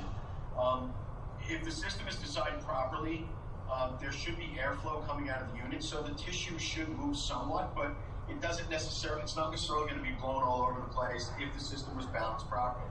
If these units are if you're saying that there's absolutely no movement whatsoever, then we should look at those units and those exhaust fans and make sure that they are in fact operating properly. And I guess from the reports that were recently done, I know that a good deal of these were looked at, and perhaps for some reason they weren't. I'm not sure. Okay, so he says there was literally no movement. So I guess Mike, you'll let the administration know the bathrooms. Okay. Okay. Any more? Nope, we're on to regular. Okay, so Frank and AJ, we thank you for coming tonight. I thank you for coming the other day, and for coming again tomorrow, Frank. Tomorrow. So really, you guys alone have gone above and beyond to try and help us, have everybody understand so that we have a good level of commitment from the district, a good level of you guys being here, and just a good level of, you know, comfort knowing that we're doing all we can and above what we can. So I appreciate you both. No worries, no worries. That's what we're here for. So we will talk tomorrow. All right, go inside wherever you are. Have a great night, everyone. Thank you. Thank you. Okay, so Mr. Dietrich, we're on to regular public comment at this time on agenda items only. Okay, first up is Cindy White. Yes. Don't see her yet? There you are. Yep. Thank you. Hi, everyone. The first thing I want to comment on was in the opening remarks of Madam President. And if there's one good thing that came out of all of this, it's the transparency of the administration and the Board of Education. And I only hope moving forward that we continue to make meetings available and we continue to welcome the parents and their comments, even if they don't know how to word them properly to fit into the policies that they're structured. We have never had this much parental participation. Agreed. So I'm just giving that as a comment. Thank you. My next item, 10.1, Negotiations Committee. Looking around the internet and looking at other school districts, it seems that we're one of the only ones that do not have our committees for the Board of Ed publicly noted on the website. Is it possible that we can do that, or is there someone I should be asking for a committee list?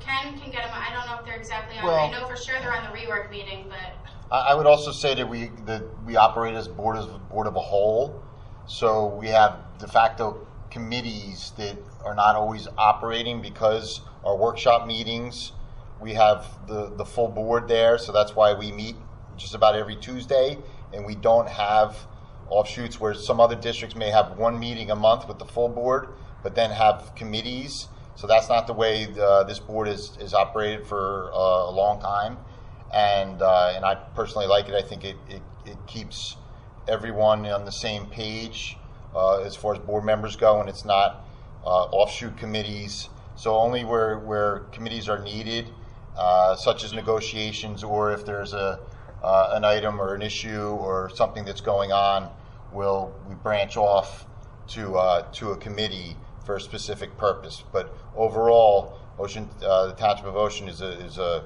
committee of the whole, where we meet in our workshop meetings, the whole committee with the whole board really acting as a full committee, if that made sense.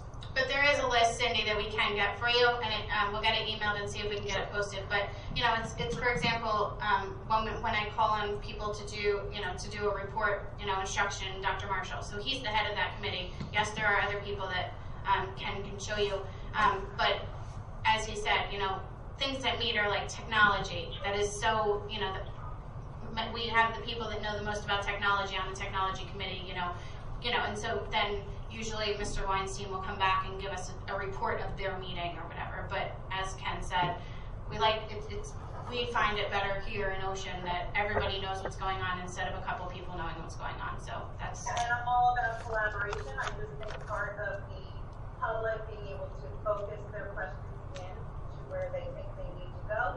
That's a good point. Thank you. Okay. That's all. Thank you. Mr. Dietrich?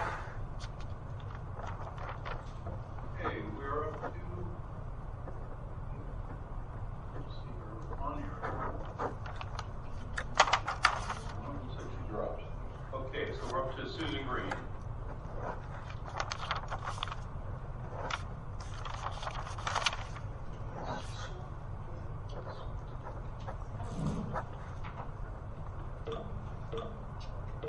Susan, you can take yourself off mute. Good evening, everybody. Can you hear me? My question is related to enrollment. Have we seen an uptick in enrollment? My original question was out of state, but any district, any out of district kids? And if so, what is the breakdown per grade, if you know that? I'm sorry, have we seen an uptake in enrollment for out-of-district placements? Was that, I couldn't hear you so well, Susan. No, new students coming from other districts, from out of state, okay. neighboring districts. Are you wondering if we have any new residents, perhaps formerly from New York State, now joining us in our district? Is that what you're asking, Susan? Well, let's cut through it, Susan. Is that what you're asking? Sure. That is what I meant. Although this is. We got a call today saying the rumor around town is we've got 500 kids enrolled, which I can tell you unequivocally is untrue. We had about 25 kids enrolled this year, this summer, who would have traditionally been not in this state in the past. So not a significant number in any way. I don't have a breakdown of where those kids fall. Okay. Just be interested in the breakdown because, again, that you can if you want. Purpose. Right. Yeah, our numbers as of right now, our numbers are basically coming in the same as last year.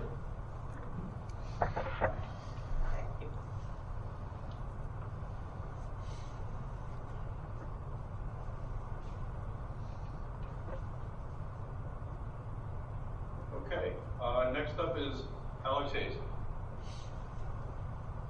Oh, sorry, I thought it was a couple more people down the road. I think I only have one comment and one question. Alex Hayes, Dow Avenue. I really appreciated what Janice said earlier about how she viewed some of these long meetings and lengthy procedures as this is what you all signed up for. And I do appreciate that this last 7 months has been taxing on everyone, but it's not every day. And I had my 8-year-old up till 12:20 in the morning 2 weeks ago because she refuses to sleep with anybody but me. So it's not just the Board of Ed members who are being, taxed at some of these late meetings. I think if you post the agenda ahead of time and give people time to digest more, if you increase your communication, your transparency, and if you continue to not answer questions, then you won't get repetitive questions. And I think a lot of people are asking questions because they really don't feel heard in this process. So that is my comment as to the opening part of this meeting. My question is, we're going to be discussing 7 new staff members, or 7 staff members taking leave. Is that addition to, the 40 or so that we had? And Dr. Stefankiewicz, so we can quell rumors, because I don't think we're getting ahead of certain stories and certain rumors, which is why some of these questions come up. Is there any likelihood, Dr. Stefankiewicz, that we will not be opening on the 14th due to staffing? The 7 that we are addressing this evening were not necessarily unknown at the last meeting. Perhaps many of them are people who've inquired but didn't necessarily put in their paperwork. So those are really ones that we have been, for the most part, have been planning for. But they weren't in your 40, right? Last week or 2 weeks ago. They're not in what we would have reported in as official submitted paperwork. However, some people who had, because of some of the child care things we did, came out and are no longer leaves. So and some of the ones that we've had too they're not full leaves. They're intermittent because of child care. So they're a day a week or 2 days a week, things like that. So yeah, they're new in that sense, but our overall number is not significantly different than what we talked about last 2 weeks ago. Is your question, is there a chance? Is that your question about Monday? Yeah, that's like Is there, Alex, I've said over and over and over again that, we can't, as Mr. Janneron spoke so much about, back orders and different things that he can't guarantee, we can't guarantee anything. I would love to be able to guarantee it. What I can speak to is right now, that right now, we absolutely believe we are at a place that we can open our buildings for kids. Can circumstances change between now and then? They could. So I can't guarantee that. But what I will say is, over the last couple of weeks, we've seen consistency in terms of where we are from a staffing standpoint. And look, I will tell you that we have, we have subs, we've repurposed people. There's been a lot of shuffling of the deck to get things, covered to the best of our ability. And I think, right now we are at a place where we believe we can open our doors for kids. So that's what I'm. So if the question is there a chance? Yes, there's always a chance. But as of right now, this is what we believe. And I say that with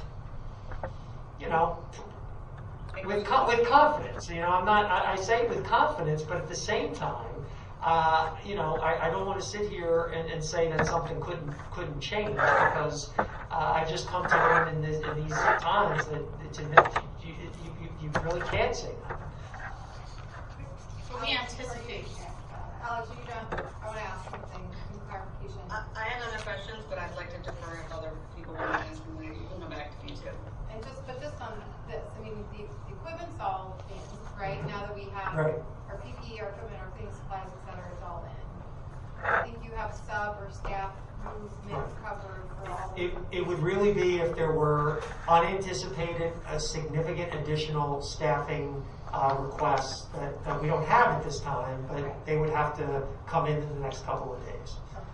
Which I don't want to say is not possible. It certainly is possible, but that's what it would.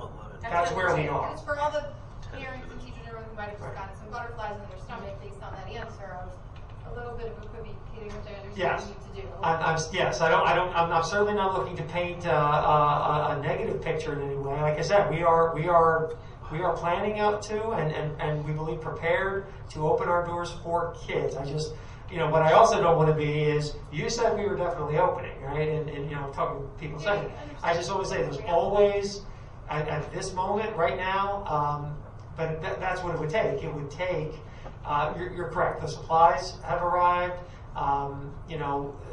There's no reason at this moment that I don't believe that we can open our doors. That doesn't mean there won't be other reasons that may crop up, or we don't anticipate that. But I can't say with great certainty. I can't say with 100% certainty that something like that couldn't happen. But you have it to 98. I'm not going to give it a number. I'll give you a 98. I'm not going to. No, you said 90. I don't give it a number. But what I can say is that we're in a better place than a lot of districts. But It's fluid. It's always I say it in every letter I write. It's fluid. It's a fluid situation. So we are very, very hopeful, and right now very prepared to have our students arrive on Monday. Great. Alex, you had something else?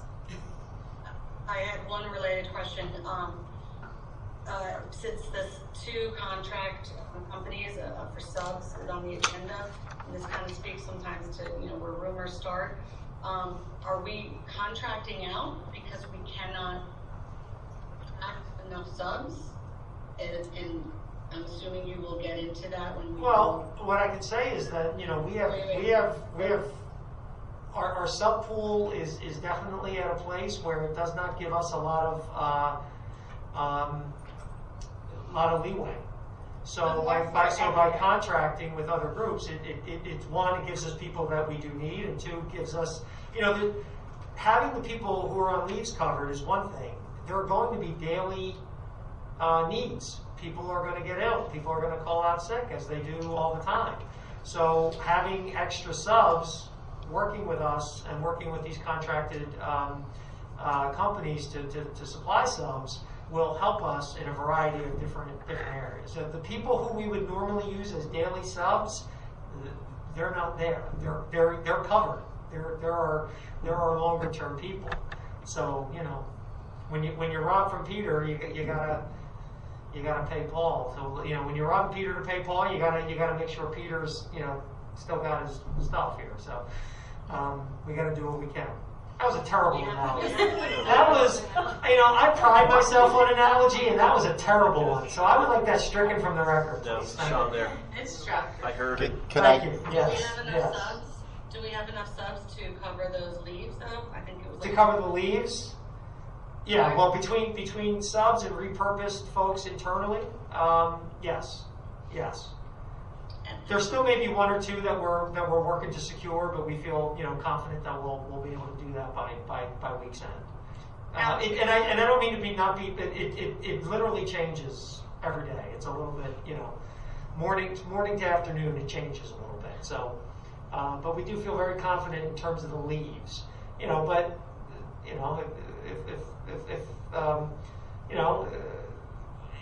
what's nice is typically that September is not usually a time where we have a lot of personal days and have a lot of that. It's not typical for this time of year that those kind of things come up. They usually come up a little bit later in the year. That being said, people need personal days. People, have things that are going on. So on any given day, you have people who are out in a school district. We have hundreds of employees, so it's not atypical to have some that will just call out on a given day. And so, to have as many substitutes as possible is important. All right, Alex, before you say something, Ken wanted to add something. I just want to clarify that these services would be over and above after our substitutes. So if we cannot fill, then we would. So we're not privatizing all substitutes. This is only if we get in the situation where we go through our subs, whether it's for long term or a daily sub, would we then go to these groups? So that's the way it's going to work. Yep. Thank you. Let me give you an analogy about that. Or not. Janice has something else. Go ahead.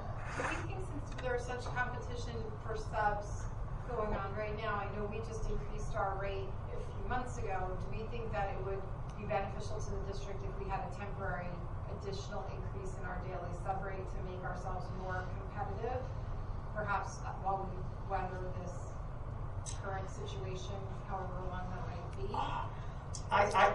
I can speak to our personnel folks about that. I think the main reason why substitutes have told us they're not willing to work is primarily over a health concern. I don't know if another $10 or $20 for the day would alleviate that for our pool of substitutes who are no longer. We attract people, say, from a neighboring district, which that pays less. I don't mean maybe. forever. I mean, we can. I'll speak to personnel to hear if we are losing people because they're saying, oh no, I can get more over here or something like that. And maybe I should know. I'm just wondering if for 6 months we have a higher sub rate. Right. Can you maybe write that down for our agenda? Already did. Okay. All right. I lost Mrs. Hayes on my first page. Hold on. Find you. We might have lost her altogether. I don't see her. Do we have somebody else, Jim? Yep. Next up is Sandy Abdulaziz. Okay. India Building 32 Road and Wayside. You have made arrangements and you're working with teachers that need childcare. You're letting the ones that have kids in our district to go 4 days a week. Once we go hybrid, which also mixes cohorts, but we won't get into that discussion right now.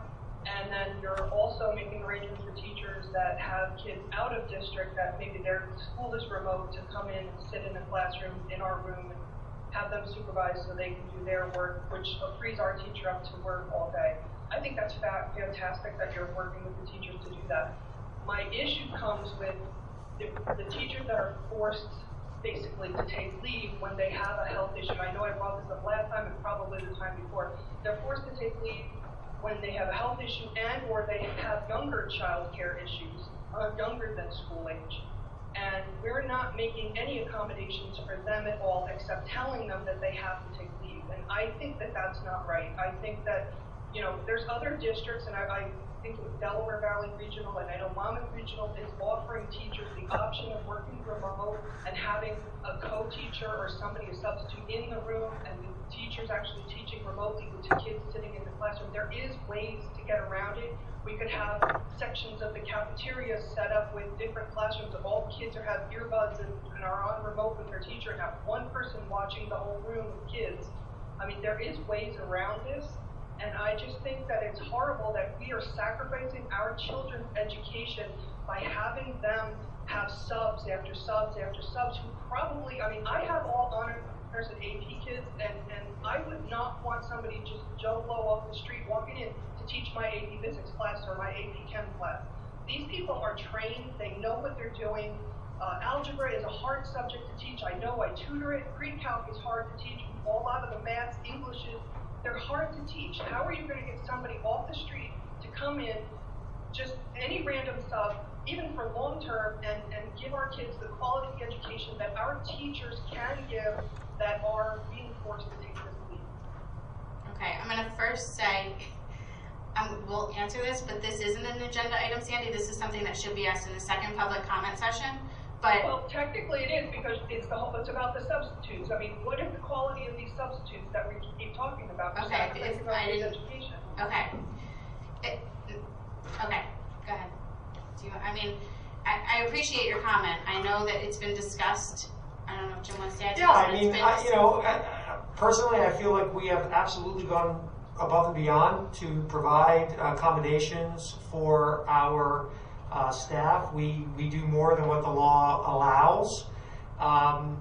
As far as teaching virtually at this time, we do not feel that while students are coming to school and being in school, it's different when they were all remote. Everyone was remote. But at this point, we do believe that it's important for our staff members to be here. I think your point as of a person who may not be certified in a particular subject area, it's a very fair point. I can't really argue that point, but there's a lot of different nuances to how these things happen, Sandy. I can also tell you that there's many districts that aren't doing it. There are some who are, there's no doubt, but there's many that aren't, and there's a lot of reasons for that. So at this point, we don't believe that that's a reasonable accommodation that works best for kids in the overwhelming majority of situations.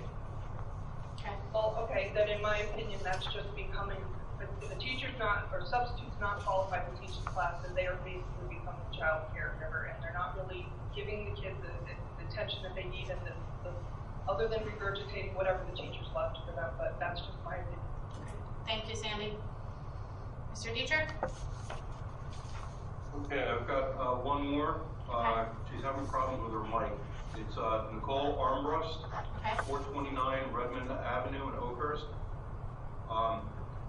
I've been told that special ed caseworkers are 10-month employees. They do not work during the summer. With that said, there was a lot of confusion with IEP children's schedules on the first day due to the fact that the caseworkers had 1 day to evaluate the students and make necessary changes. With IEPs and special ed being such an important issue, why are they not permitted to work or get paid to work at all during summer months? That would be a second public comment question as well. No? Probably. I read it. It's the last one, so let's knock them out.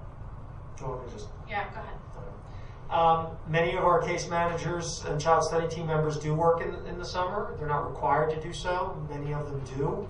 I think with that particular question, I think it's best that you reach out to the special services administrators or the principal of your school to it sounds like you had a specific issue. So I'd recommend reaching out to those administrators directly. But as a general rule, yes, they are 10-month employees, but they are paid to come in the summer to do supplemental work. Some of them choose to do that, some of them do not. There's a variety of reasons for that. So that's probably the best way I can answer that at this point. Thank you. All right, Mr. Dietrich, we're good to move into agenda? Okay, great. So I'm going to move to Dr. Marshall for the approval of minutes. Thank you, Ms. McGovern. I'd like to move to approve the meeting minutes in accordance with the Board of Education bylaws for the regular meeting executive session minutes of August 25th, 2020. Can I have a second, please? Second. Okay. Was there a second? There was. Yeah, I think Mrs. Parlamis. All right, thank you. Any questions, comments, corrections to the August 25th minutes? Okay, seeing none, Ken? Okay, all in favor? Aye. Aye. Anyone opposed? Any abstentions? The motion carries. Thank you, Dr. Marshall. Moving on to Financial Management and Resource Services, Ms. Gilman.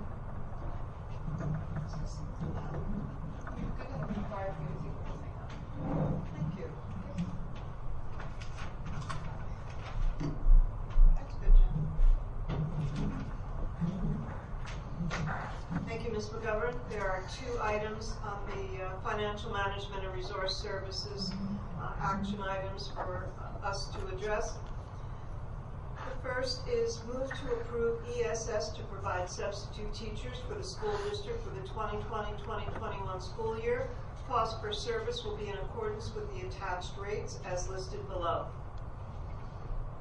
8.2, the Delta T Group Referral Agency for Substitute Teachers. Move to approve Delta T Group, a referral agency, to find and contract substitute teachers for the school district for the 2020-2021 school year in accordance with the attached agreement and cooperative bid ESCNJ 20/21-20. Substitute teachers rate to agency $120. Long-term teacher rate to agency $210 as listed below. Mr. Jannarone or I need a second on the motion, or you want to? Yeah, second and then discussion. So Mr. Dietrich is a second. Okay, I just quickly, I think I touched on it, but these groups, I've been working with the curriculum office that, you know, in the instance on daily subs, that they have a pool of their own in which we could tap after we, you know, in the instance that we cannot fill daily subs.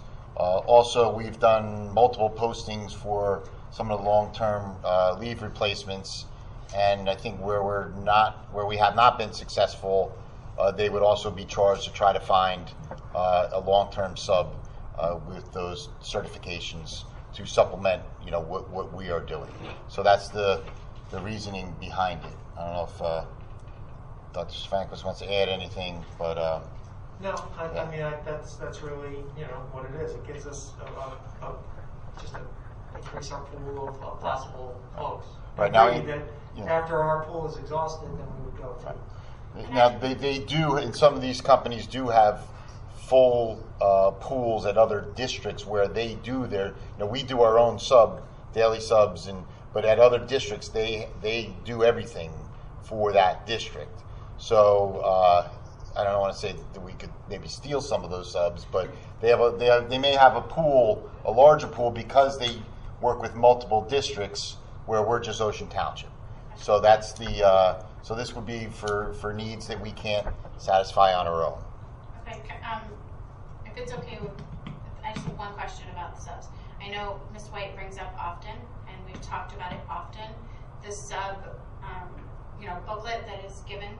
Has that been updated? You know, when a sub comes into the room and they get the binder, the binder that we always talk about. I know that there were some online trainings that we pushed out this year. So you know, I know that I've spoken with all of the principals to ensure that the materials that subs are provided are there.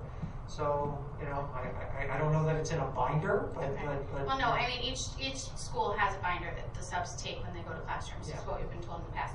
I guess the question is, I know Ms. Welding usually does a sub training. I don't know if the training has happened yet. Yeah, I think, Kelly, I don't know if you want to, I think, I know we pushed out a lot of videos and video training. So if maybe the video, I don't know if the videos can be sent to the, it's just a thought. Kelly could probably answer it better than Ms. Weldon, I'm sorry to put you on the spot. No problem. Substitute orientation has been online now for probably 7 years or so. It remains online, but it was updated this year and enhanced quite a bit. All of the substitutes are also being asked to complete our mandated trainings, the videos. It used to be done with slides in the presentation, but to make sure that substitutes have the same COVID training and some SEL, equity, child abuse, drug abuse, all the NJDOE mandated trainings have been included in the orientation, and each principal has been asked to make sure that the sign-in station where the substitutes sign in includes all of the emergency drill information, and if it doesn't have it right there, it tells the substitute exactly where to find it in the classroom. Okay, so would you, since it's mandatory DOE training, would your assumption be that this company probably has trained their subs in at least the DOE part, not the Ocean Township part, but the DOE part? Yes, we asked that question when Ken and I met with them, and they did say yes. Okay, thank you. I have a Ms. Kelman? question. Ken, have we used ESS and the Delta T group before? I believe we have. Well, I know we have for ESS. They have provided us with bus aids before. If you remember, I think we had a discussion about them months ago when, annually we approved them. This is an addendum, and that's why it's an addendum to their contract. Delta T, I believe we have used here and there for either OT or PT type of therapists when we could not fill maybe a leave replacement or summer work. So we do have experience with both companies in the past. And their substitutes will be able to teach the students who are remote as well as the students who are in the classroom. They're trained in the virtual. The daily substitutes, we're still talking about that. I mean, I think because a long-term substitute, we're providing the technology because they're going to be there every day and it's going to be continuous. It's not typical that a daily substitute will be given the logins and the classroom codes and all that stuff because they're not necessarily there on a continuous basis. So we're still having those. That's a conversation that we're having that we'll settle on by the end of the week to be able to see how. I mean, it may just be addressed where the teacher who's out that day may be posting for the kids who are remote, and then really posting for both groups of kids, and then obviously the kids who are home may or may not, may be working more independently, and the kids who are in the classroom will be more monitored by the daily substitute. It may be that kind of situation. Well, that might work in the upper grades. I don't know if that will work. Yeah, I know it's not ideal at the other levels, but we are working on devices. We are working on devices for daily substitutes and to get them logged on, and but on any given day, obviously, depending on who the sub is, there may be some troubleshooting with that. But we are working on a solution for that. And all long-term leave replacements, even if they do come from the will sign our acceptable use agreement and be given a device and have access to Google Classroom and Google Meet so that they can meet the students both in the classroom and at home in the learning. Correct. Thanks, Kelly. I'm assuming that one of the things we're really trying to guard against is the longer-term subs being proficient in what they're trying to teach and knowing how to do that well and how to run the class well. Is there something we're doing on the side of mentoring or coaching with those substitutes so that they can become better teachers in this period of time? I don't know that I can say, Kelly looks like she's. I mean, well, I would say I'm sorry, I can't see everyone, so I can't see if I'm talking over someone. Well, no, let me just say, and Kelly, please jump in. I don't know in a formal sense. I don't, like a new teacher, for example, gets a formal mentor. I don't know that we can certainly provide that in a formal sense, but I think, working with the principals, working with colleagues informally, that we can provide that, and the supervisors, of course, working with the grade, the subject area supervisors. There's a lot of assistance and support that they can be given. I don't know that it would be, a mentor in the same sense that, a new teacher gets a mentor kind of thing. But Kelly, you want to add to that? No, I think that covers it. But just to, and first of all, you can tell me if I'm off base on this, because I probably might be. You're way off base. Way off base, right? Is that I'm assuming that the teachers who are full-time teachers, right, those are the teachers who were expecting to take the extra time themselves after work and figure out how to continually improve themselves and go to that level, because they're a contract employee who's trying to build out that profession. Where a substitute is really there for the day and out for the day, right? A long-term substitute. I'm sure there's others, I'm sure some of See, the long-term substitutes. the long-term are thinking about it. substitutes are folks. I mean, certainly you have some of what you just described in terms of kind of daily kind of thing, but many of them are aspiring teachers. Many of them are people who wish to continue and grow in the profession and will do many long-term subs sometimes become our regular I understand teachers. it, but what I'm saying is that that's the thing that we could be most concerned about is those teachers being successful, not the ones who are contract teachers who are trying to. So any long-term substitute would be invited to all of the professional development that we provide for our own teachers through department meetings and faculty meetings, those types of things. Any online ed camp training that happens, unfortunately, many of our coaches are filling in as substitutes, so there may be a little less of that, but they're pushing out resources all week this week in terms of how to different helpful tips on how to use Google Classroom, how to use Google Meets, how to engage students in different ways. So I know our coaches, even though they may be filling in as teachers themselves, they probably will still try their best to assist all of their colleagues, and that is happening a lot through email this year just because of the remote learning setup, and all of the long-term substitutes will have email and will have access to all of those helpful tips that are pushed out. Thank you, Kelly. Anybody else have any questions? I have a question. Is that Grace Ann? When the school requests a substitute agencies, is there an option to request a specialty such as algebra or language, or are they mostly just general ed to pick from? And then my second question is, are they going to different classes, or are they going to stay in that one subject school class, or are they going to go throughout the different schools where they're needed? No, I was going to say in a typical day. I didn't know if the second question meant in a typical day are they going to move around, or in general?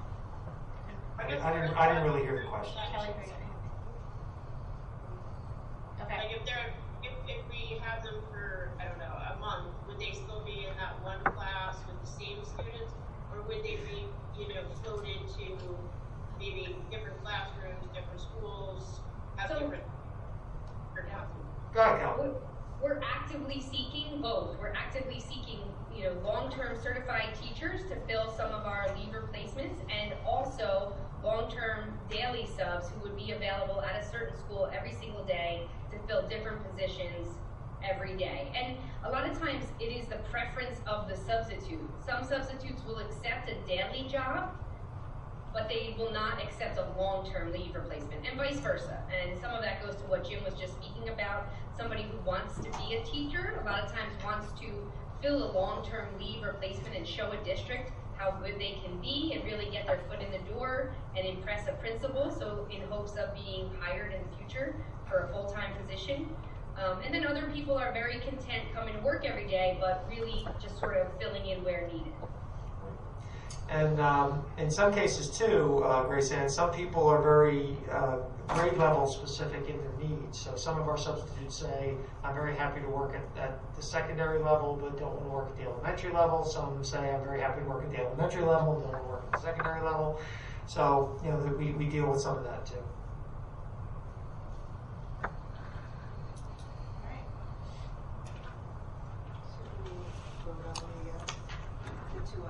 Yes.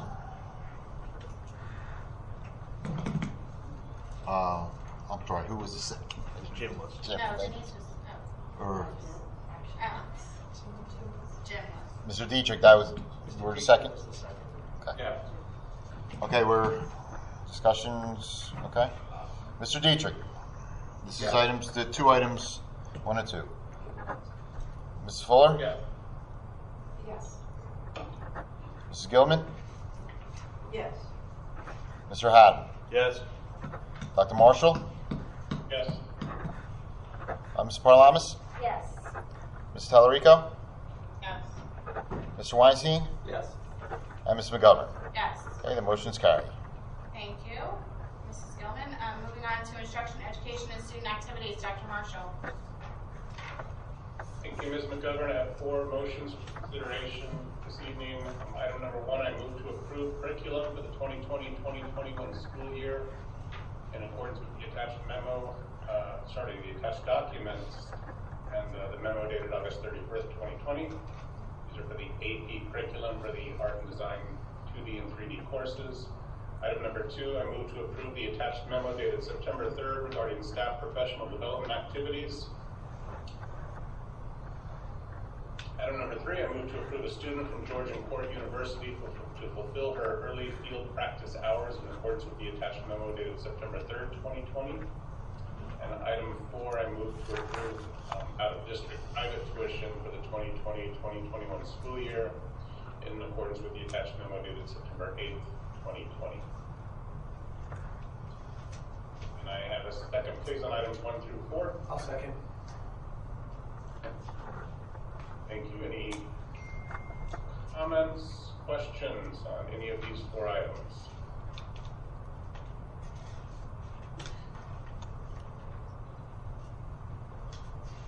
I think so. Okay, Ken, you want to call roll?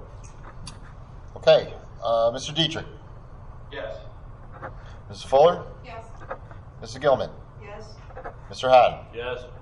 Dr. Marshall, Yes. Mrs. Parlamas, Yes. Mrs. Tellerico, Yes. Mr. Weinstein, Yes. and Ms. McGovern. Yes. Okay, the motion's carried. Thank you, Dr. Marshall. Moving on to negotiations. Mr. Haddon. Thank you, Madam President. Hi, Ms. White. I'm Joe Haddam, Chairman of the Negotiations Committee. How you doing? Two items that we will be discussing on our committee coming up. We can't go into a lot of details because they are negotiations items. First item is we'll be discussing how to handle the new state health benefits plan and how it impacts our district, and what we need to do to adjust what we're doing now to what those terms dictate us to. Second item is we'll be reviewing amending the superintendent's contract. And the committee will be meeting within the week to discuss those items. Just letting everybody know. Thank you, Mr. Haddon. Moving on to personnel. Mrs. Parlamas. Yes. I'd like to make a motion to move item 11.1 through 11.10. Do I have a second? Second. Mr. Janaro? Okay, Mr. Weinstein was the second. Mr. Dietrich, Yes. Mrs. Fuller, Yes. Mrs. Gilman, Yes. Mr. Haddon, Yes. Dr. Marshall, Yes. Mrs. Parlamas, Yes. Mrs. Tallarico, Yes. Mr. Weinstein, Yes. and Ms. McGovern. Yes. Okay, the motion is carried. Thank you, Mrs. Parlamas. Moving on to public relations. Mr. Dietrich.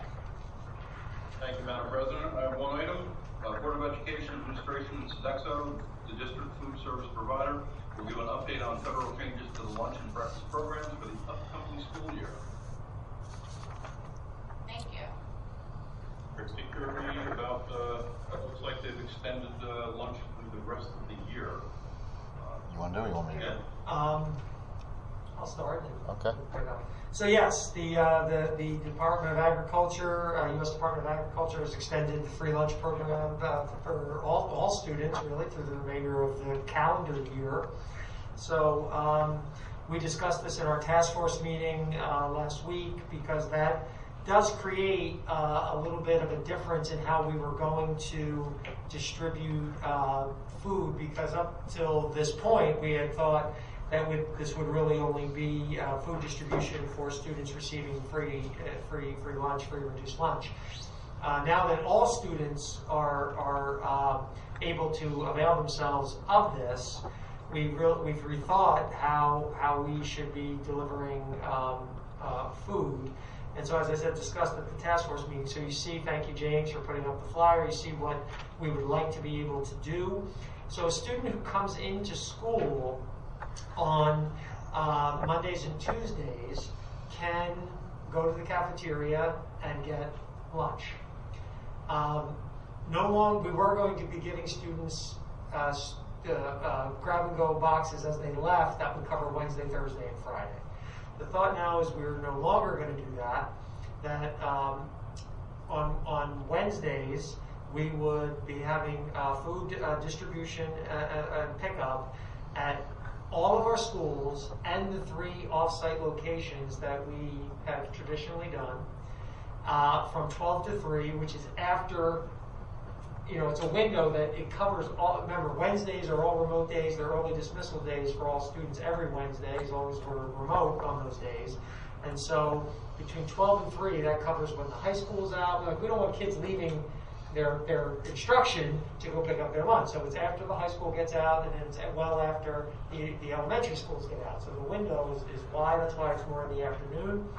And the kids would go and they would pick up food. Now, theoretically, if they go in on Monday and Tuesday, they would pick up food on Wednesday. That would cover Wednesday, Thursday, and Friday. If they come in on Thursday and Friday, they could go on Wednesday and pick up food. That really would be for 5 days, but there isn't anything that precludes them from grabbing the lunch on a Thursday and Friday necessarily as well. So we think that this will be, and the hybrid students the same. If they're all remote, they would come on Wednesday and pick up the food. And it would be done the same way. They would just drive up, get their food, and move on. So they don't have to come into the building. But we think this, from a logistical standpoint, just from a staffing standpoint, we have staff who's available to do this on Wednesdays because we are all remote.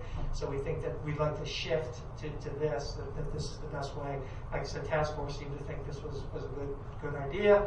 Ken, you want to go from there? Yeah, exactly. This was the Department of Agriculture that came out and really extended the SSO, the summer feeding program that we've been in the midst of until the end of the year. Really, they said until they run out of money.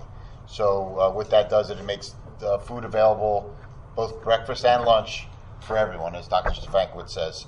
So we would have on that Wednesday, we would have available 3 days worth of food or 5 days worth of food. So if you were a student that was in physically in school 2 of those days, you would take the 3 days worth of food. If you're on all remote, you could get a 5-day worth of breakfast and lunch bag. Now, it's all in the honor system, so if somebody was in school and they wanted to get a few extra days and they needed that's fine too. The Department of Agriculture has loosened this so we don't have to take exact names. The things that we would normally have to do during the year, we do not have to do that under this program. It's just a loose roster of counts of how many and what we're serving, and then that meets the requirements of the Department of Agriculture. So it's a great thing. So we just have to again shift our procedures. As soon as you get one procedure down, or think you're going to go with something changes, and we have to shift that. But our bus drivers, as Jim said, our bus drivers are here on Wednesday, and we have some routes that are going out, but we do have enough people power to be able to do this. Janice, have a question? Go ahead, Janice. 2 questions. One, to clarify what you just said, until they run out of money, do we think there's any concern that they might run out of money before the end of the year? Like, are we putting an asterisk on this, like, till the end of the year unless they run out of money sooner, or we think that might go the other direction? Yeah. But they might not run out of money until later. Right. From what I read, they said that they have at least enough money to make it to the 1st. So I wouldn't be surprised if they find more money and could go longer, Okay. but they could go to the end of the year. And then we have to change our mind. No. Yeah. No, Department of Agriculture. And I think what we can say at this moment. Right. But I think it's important to know too. We've only been talking about the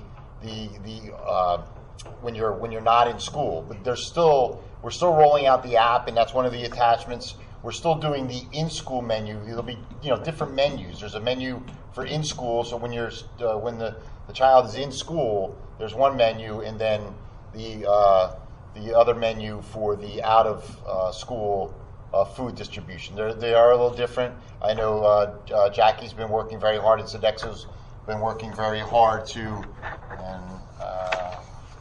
increase some of those options, but let me see so I don't miss anything, including pasta dishes, poultry meals with cooking instructions. I know we've talked about that over the last month or two, trying to, Sodexo does a great job listening to what people say and trying to, mix things up because it can get monotonous as far as, and you're limited on what you can serve and the prepackaged and so how you can do things. So they're really trying to keep it interesting for all the kids. So that's a good thing. And just the other question, I'm sorry. So if I'm a full board fee, so I go into school in person on Thursday and Friday, so I can eat breakfast and lunch in school on Thursday and Friday. What am I picking up on Wednesday? Theoretically, Wednesday is, you would be picking up for Thursday, Friday, Monday, and Tuesday. For Wednesday, Thursday, Friday, Monday, and Tuesday. You're picking up your meals for 5 days. However, as we said, if you came into school on Thursday, you can still go and pick up food in the cafeteria line. It says. So if you're in school for 2 days, you can pick up 3 other days. For Monday and Tuesday, you would theoretically be picking up Wednesday, Thursday, schools for Wednesday, Thursday, food for Wednesday, Thursday, and Friday, because you'll be back on Monday. On Wednesday. Right. On the Wednesday. For the kids who are in on Thursday and Friday, they would be picking up on Wednesday as well, to cover Wednesday, Thursday, Friday, Monday, and Tuesday, because they won't be there the Monday and Tuesday. Mm-hmm. So we're giving them 5 days worth of food. The form says 3 days worth of breakfast and lunch for hybrid students. That's why I was asking what the cohort B kids. Because theoretically, Thursday, Friday, they're eating in school. Right. So it's the same. So they would be Monday, Tuesday, Wednesday. It would just be delayed. They're already eating it in school. So I'm just trying to figure out what we're putting in the bag on Wednesday that people are going to be eating on Monday, Tuesday, yeah. What exactly? What? The same thing we do for a 5 day. Anything we do for a 5 day. I mean, theoretically, we do a 5 day for all remote students. Let's say they get 5 days worth of food. So those last 2 days are the same thing. So they're not eating all 5 days worth of food. Something's going to be on that. You're getting it on Wednesday. You're going to be eating one of those meals on that Tuesday, 5 days away. So it's really bring it home, put it in the fridge. The same. Is it going to spoil by then? I think that's what Janice's Yeah, question is. imagine what the meals are. Right. They're prepackaged. I mean, I can get a more of a list, but many of the things we've been doing this summer. I'm just trying to think this through because during the summer didn't we have 2 days a week? We did have Mondays and Wednesdays. Right. So we were never. But again, right, but we cannot staff a Monday because everyone is working. So for the all remote students, it would always have to be on a Wednesday. When we have staff members that are not involved in remote learning. Right. Yeah. Because it is like the summer we had 2 because we have more people. So We were giving 3 days, but many other districts are giving 5 days. So it's not unheard of. It's, is it optimal? Is it the best thing?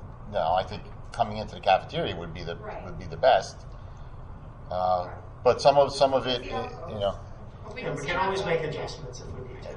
And I told Jackie and Liz that they didn't have to come tonight because the last time they were here till. So Jim, if you see him, you can tell him now. Okay. Any other questions? Are we voting? Discussion? It's really nothing to vote on. I mean, and this will be blasted out tomorrow. I wanted to wait till this discussion. So tomorrow morning this will go, backpack, constant contact, Facebook, and so on. And tomorrow's food distribution is going to stay the same. But so this will be after we start on the 14th. This will be the new schedule after hybrid learning begins. Thank you, Mr. Dietrich. Mr. General, I know you said that you were waiting for your report to the end. Was your report all completed? Yeah, I think I've said enough. Okay, the only thing that I know that you and I spoke about that you were going to mention, right? Yeah. We're talking about the same thing, Yes. the Zoom meeting / recording of meetings, so we have old business, I guess. we'll move Yeah, on. or I can do it now if you want. I Right. did have it written down. Go ahead. All right, so the target date, and we had discussed this last meeting for Zooms and really in this physical location at the here at the auditorium, since we're kind of using a makeshift webcam now, and so we're looking to upgrade that, both the video and the audio. As you know, it's not always great, and we have limited number of mics, and that's really due to the system that we have. So we do have those upgrades coming. And with that, we were going to upgrade the Zoom, and we thank Mr. Dietrich for all he's done. But we'll be able to take that back to a district Zoom and do things like the recordings, and we can record through the mics and things of that nature. And also on the webcam, we would have probably two views, so more a close-up and more of the wide view that you have now. So we're going to enhance that. So the target date is the October 6th workshop meeting. So then, that's where we are. With that, since you're saying that it would have the close-ups, and would it be the close-up? I mean, I guess you can ask Mike all this, or I can ask Mike all. Does that mean I don't have to have my third computer sitting in front of me? Yes. Okay. That's correct. So I can just look at my agenda that's over here and not have to. Okay. Yep. Should be. Yep. All right. That's cool. Yeah, can I ask kind of a question? Sure. Hey, Ken, is there any added expenses that you can foresee because of the things we're kind of going through? I know that. Oh, there's been a lot. But is there anything big? Air purifiers for 46 classrooms. It's the newest one, yeah. Yeah. Yes, and I know we've talked about a complete financial update, and I'm hoping for next week to be able to do that for the board. We're doing against that 950,000. Well, we still have I'm still comfortable. Just a quick overview with the CARES money, with the savings we had last year from March to June. We've had some savings this summer because of summer school and some of those things that didn't completely happen. But we've also had things going the other way, where we haven't had Camp David revenues and other revenues that we normally have.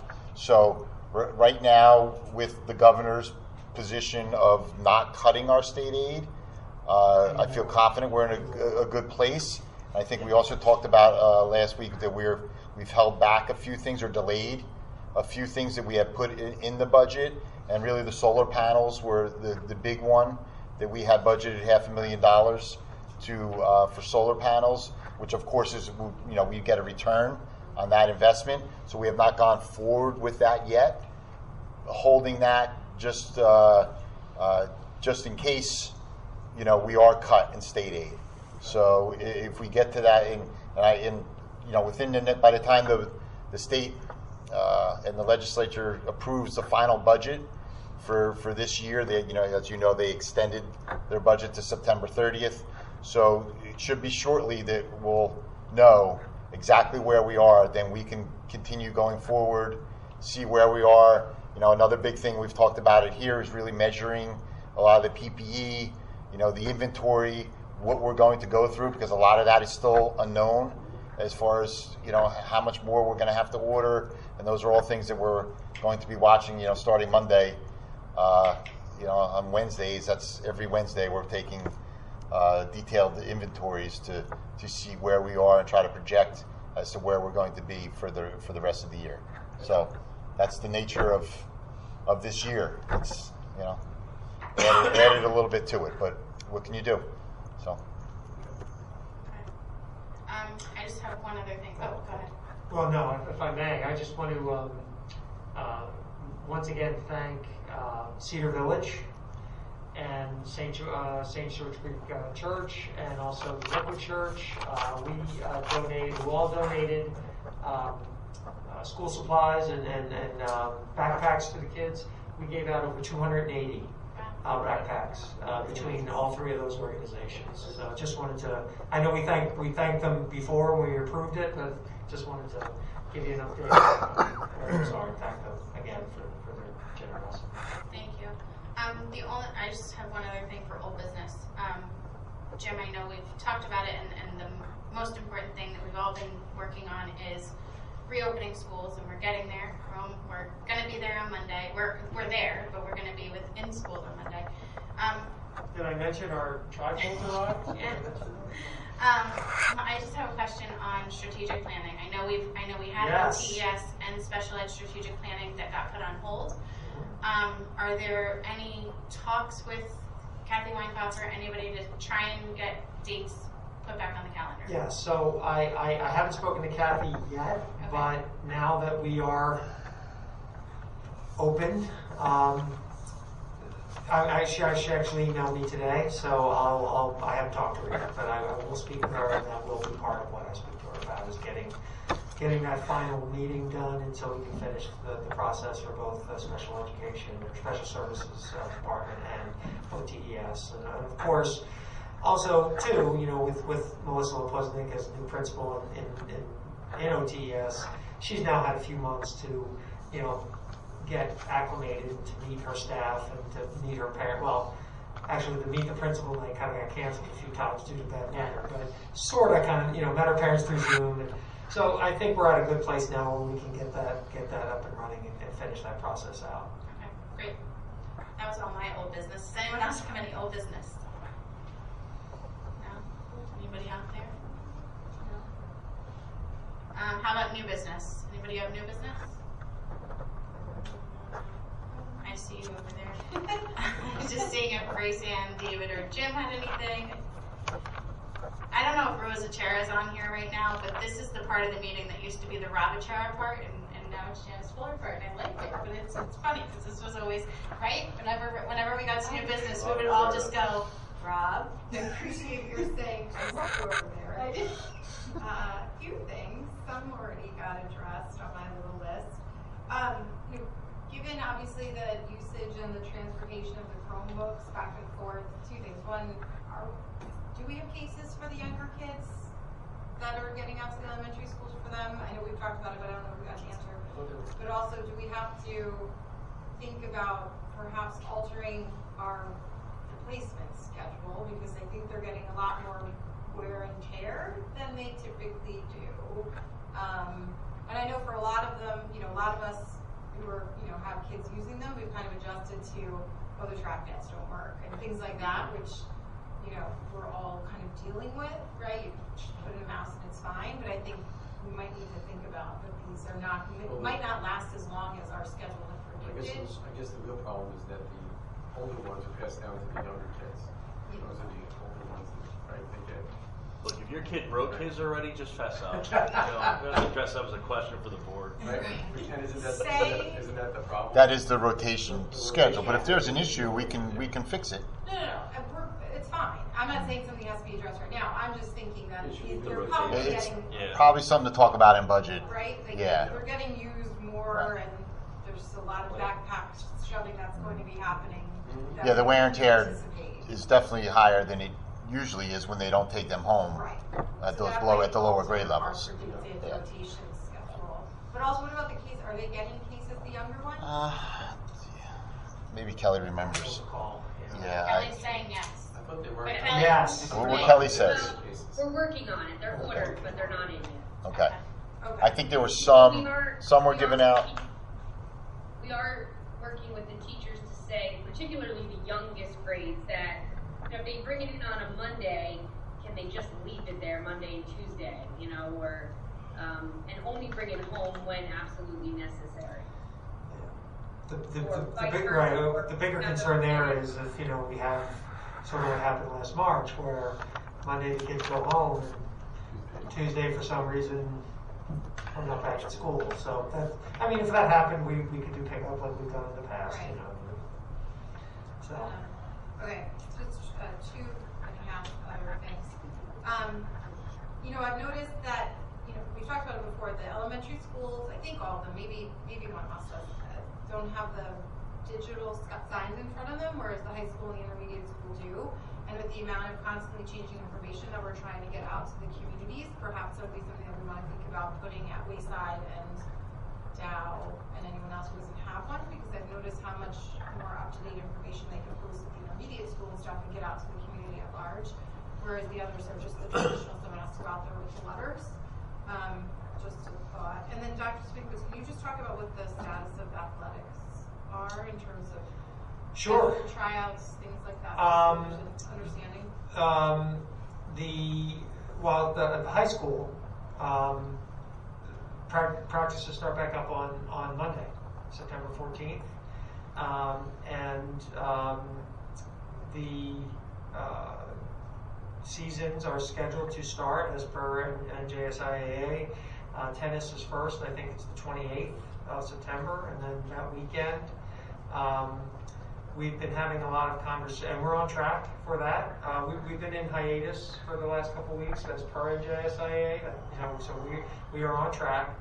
Pardon the pun.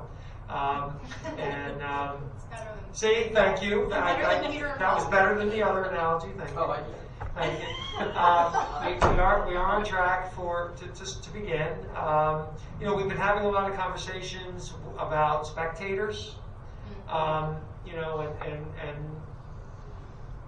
realizing that we're not going to see spectators at football games like we've seen in the past. It's going to have to be limited, more to like what graduation was like, in distance, than limited spectators. We are though looking, Ken, correct me, to stream games on the main field, correct?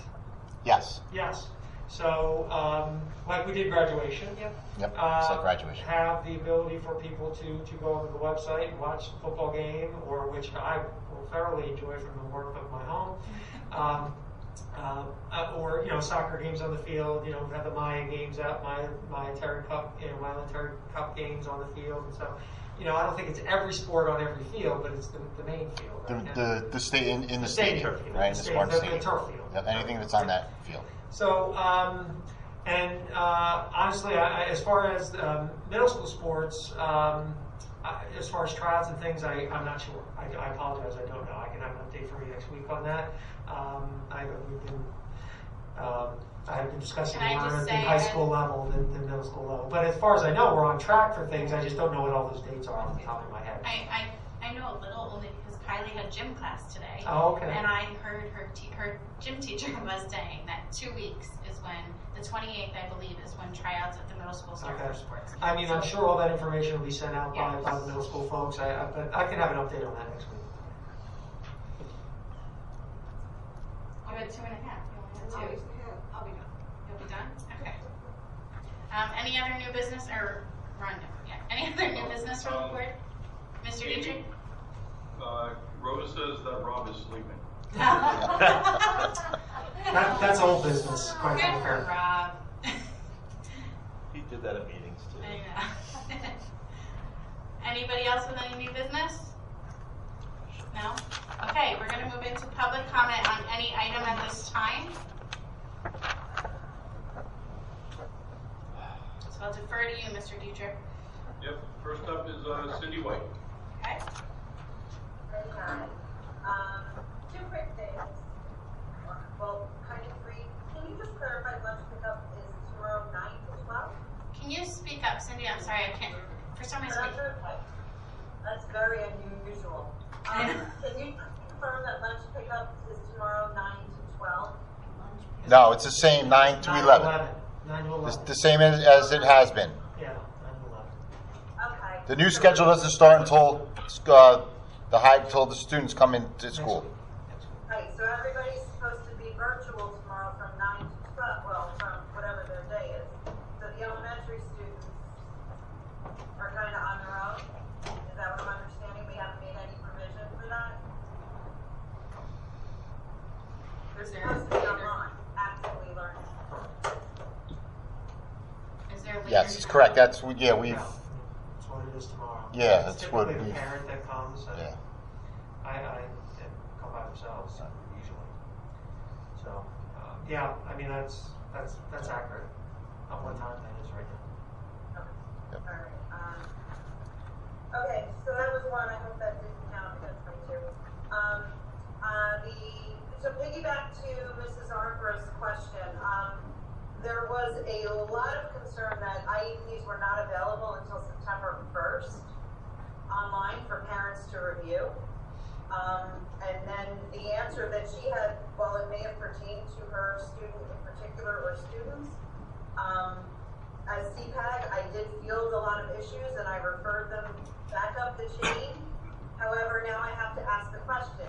We approved $70,000, adding to the $30,000, for child study team members to review and do evaluations of IEPs. How many were actually done of all the ones that weren't completed? Is there a reason that these IEPs weren't available to parents till so late? I don't have an answer to that, but. No, well, once again, I would say that's, you know, that question that's asked tonight is really the first that I'm aware of it. So I would just say that, you know, if you follow the chain of communication and you speak to the people who, you know, you speak to our special ed administrators, and if you don't get an answer, then please reach out to me and I'll work to find an answer to that. Yeah, the direction that we gave them was case manager, supervisor, copy to Mrs. Zona. So Correct. I will add you to the list. Correct. Thank you. And the last is for the chairman of the negotiation committee. Thank you for identifying yourself, Mr. Haddon. You used specifically the word amend to the superintendent's contract. So I just want to know if you were using this forum as public notice in accordance with 18A11-11. We were doing it for a couple reasons. One, the issue of transparency that everybody seems to be craving. And then, yeah, we will be putting a more formal notice out, but this was something I wanted to get out there for the public and do it in a board meeting setting. Limited though I am on what I can say about it, but there will be a formal public notice being put out. Mr. General is going to be putting it out. What paper, Ken? I'm not sure yet. Probably Okay. Usually the press and the coast. The press and the coast Yeah. will be in. Or designated papers. Okay. Okay, and can you tell us who is on the negotiating committee? It's really just me. I carry a lot of dead weight. No, I'm just kidding. It's myself, Mr. Dietrich, Mrs. Fuller, and Mrs. Tallarico. And we report to the full board. What was the last part? And we report to the full board. I understand that. Thank you. Okay, that's all. Everybody have a great night. You too. Thank you. Okay, next up is Alex Hayes. Couple questions. I just wanted to piggyback off of what Cindy was saying. Pursuant to NJSA 18A11-11, there has to actually be a notice in the paper. Yeah. That's what they just said, that it's going out in the paper this week to our papers, APP and Coaster. So when is that meeting that Mr. Haddon said? We couldn't hear him. Thursday. Well, having a meeting with the committee meets Thursday. That's when the committee is getting together. That's not a public meeting. The way I read 18A11-11 is that you must give notice in the paper 30 days that you intend to amend a contract. Yes. Okay, and then having a committee meeting on Thursday is not pursuant to 18A11-11. Sure it is. We didn't say we're amending the contract at that meeting. We're discussing it. We don't have to give 30 days that we're discussing it. The 30 days would be before there was a board vote on it. Right. Correct. Board action was taken, Correct. not for discussion. Right. Right. So from when that notice is posted in the paper, it'd be 30 days before the full board could vote could act on that. Thank you. Okay, because that's what needed to be clarified. It sounded like you guys were calling a meeting like this week to do something. And being that his contract was voted on, whenever the last one was, when is Dr. Stefanquist's contract up? June of 22. June of 22 is current contract. June of 22. Yes. Okay. other questions. Hold on. I'm sorry.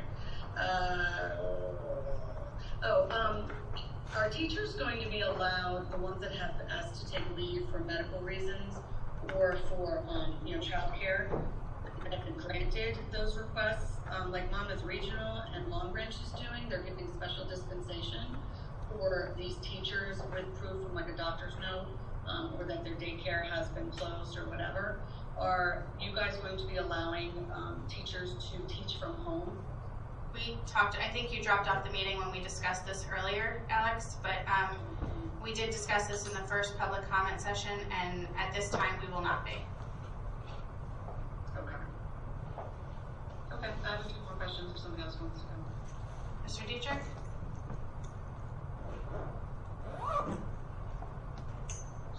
Sandy Abdulaziz. You're up. Microphone. Sandy Abdulaziz, 32 Road Wayside. Everybody's gonna know where I live after all this. We knew where you lived anyway, Sandy. Yeah, right. There was no mention tonight about the webcams. I believe at the last meeting, Mr. Generone said that they were to be delivered in September 10th, and I just was wondering if there's an update on that. There is no delivery date as of right now, so we do not know yet. Again, we're hoping. September 10th, you said last time. And which I'm sure I said I couldn't guarantee it because I've been saying that a lot. But that's another one of those hot items. So as I checked today, just in case that question came up tonight, and the manufacturer has not given us a ship date yet. So we were hopeful, but I'm not sure if we're going to hit that one. The plexiglass came in a day before, but not. Yeah, I mean, it's good to have. I know it's not needed to start school, but it's good to have them because I do know that there's been a bunch of teachers that have been booted off the system because of taxing the Wi-Fi and all that, and now you're going to be adding up to 12 kids in each classroom, all using the Wi-Fi. So well, Sandy, I don't know if you heard what I had said earlier. We never got to we 2.5 increased our Wi-Fi broadband by 2.5 times over the summer. We never got to more than around 15% capacity on our Wi-Fi. So we think that the issues were more of a Zoom issue than certainly was our Wi-Fi issue. Oh, okay. I missed that before. Sorry. I'm sorry, Sandy, but just to let you know, we did receive the cabling and the brackets. So we're installing them now. So our tech staff has been great. They're staying late every day to get all the wiring and most of the install done, so that when the actual cameras come in, that they can just be put right into each classroom. So that's a lot of work that's being done now, prepping for when the cameras come in. That's great. You said that you hope to do that also last time. That's great. Thank you. Okay. My next question regarding the subs again. I am a daily sub. I'm not a long-term sub. So if I go in and suppose I can go in for up to 14 days for the same teacher. So say a teacher has to quarantine and I'm in for that teacher for those 14 days. How am I doing attendance? How am I looking at the remote kids? How am I paying attention to who's not in that classroom? Well, I think we discussed that earlier when we said I think we're looking to get the internet, the computer access for the daily subs. So if that were to be the case, you would be given those instructions upon. Okay, I heard that statement, but I heard it for the long-term sub. I didn't hear it for the daily sub. Yeah, we are looking to do that. Okay, my last comment is, I think at the last 2 meetings, we were promised a list of PPE and cleaning equipment and wipes and things that parents or PTAs could donate, and we still don't have those. Ken, would you like to address that, please? And also a list of chemicals that might be used in the classroom, so if there's any kids that have allergies or anything, parents can know. Right, and actually what you're stating is really the roadblock we have run into because of the regulations of what we have any chemicals. Now we're just talking about chemicals, where we have to keep complete records of what they call MSDS sheets, which is basically a listing of ingredients and what to do if the chemical gets into someone's eye, or so that if the nurse, a student has a reaction and the nurse comes, they can see what chemical it is. If the EMT comes, they can see it. When they go to the emergency room, we have the information. So really putting out a list for parents to bring chemicals into the school is not something we want to do. We want to stay with what we have that we know is on the EPA list. But if you're asking for those things, I can certainly get that to you. But I think what we were talking about before was putting out a list of approved things that the parents could bring in, and really, even though they may be approved, if we don't have them in district, then we wouldn't have the information if the student next to somebody who brought something in had a reaction. So we wouldn't be able to, we wouldn't have that information of that product that they brought in, even though it may be perfectly fine. But those are the POSHA, the right to know, all the things that we go by in school. That's where we ran into a problem of putting out a list saying that you can bring chemicals into the school. Can we put that out in eVac or something that people cannot bring anything in? That is. Yeah, I mean, it's a delicate thing. Yeah, I don't like that idea, Amy, because I plan on sending my daughter with her own wet ones and her own hand sanitizer so she can wipe down or use her hands or whatever, because I don't want her going into the bathroom. Maybe we could come up with what is approved to bring in. See, I just didn't want to go with I didn't want to authorize people bringing things in. You know, we know it happens on a smaller scale. I mean more as like a classroom. Like, I understand your personal hand sanitizer. I'm saying, like, you can't send in a box of Clorox wipes for the teacher to have. No, we have, the teacher has Clorox, well, not Clorox, but the teacher has wipes in which we know what's in those wipes, the ingredients in there and everything to do And if there's a teachers problem. will be able to, if a kid wants to come in and wipe down their desk, they can grab one of those wipes Absolutely, and use. yes. So maybe it's just something stating That we have everything you need, but of course some parents are just going to want that peace of mind, I guess. Put it out there that we have wipes, we have. Yeah, I can certainly. I know that we've said it, I know it's in the plan. We can Maybe do a just- blast of some of the either available PPE and do something like that to the parents. What are some of the things that are going to be available on Monday? These are what, Well, excellent. this is a change from the last two board meetings. I know Cindy has asked in the past for a list that, we can have parents donate or have PTAs donate to the schools, and we've always been promised the list, and now it's a change. Yeah, right. A lot of things have changed. Things change. We're always, and probably my fault, but maybe some of our fault, is we're trying to do as much as we can to make as many people happy as we can, and probably, over-promising. It's my fault. I probably, we try to do these things, but when you look at the regulations, and it's not something we want to do. So we're always pressed for the answers, and sometimes probably should have just said, let me check on that before I promise to do something that I'm not 100% sure that can be done. Well, then I do agree with Amy that, you need to send something out to parents that, somehow states that they can not donate to the classroom, but I guess the kid could bring in for themselves. I don't know how you're going to word that, to be honest with you. We'll think about it and see what we can do, or just even just to say what's available in the classroom as PPE and And it's available. available to everyone. Can work with their PTA presidents and communicate, that, I think, Great. Okay. Mr. Dietrich, Cindy, you're done? Yeah, thank you. Okay, thank you. I can't, Jim, you were muted. All right. That's okay. Next up is Rita. Go ahead. Rita Condolian? Or a different? Yes. Okay. Hello, I'm here. Hello. So if the webcams are not in, how are we supposed to teach synchronously to the students in class and the students that are at home? Well, Rita, I know there's been a lot of resources that have been pushed out to assist in that. I think, obviously, hopefully, you've been spending time over the last number of days and the time that you have after the early dismissals to meet with your supervisor to discuss that issue. And I know that Mr. Evans would be happy to give you the assistance that you need on that. Thank you. Mr. Dietrich? Oh, Kelly, did you want to add? No? Next up is Vivian Wilmer. Yes, hi, good evening. So this just goes back to the webcam.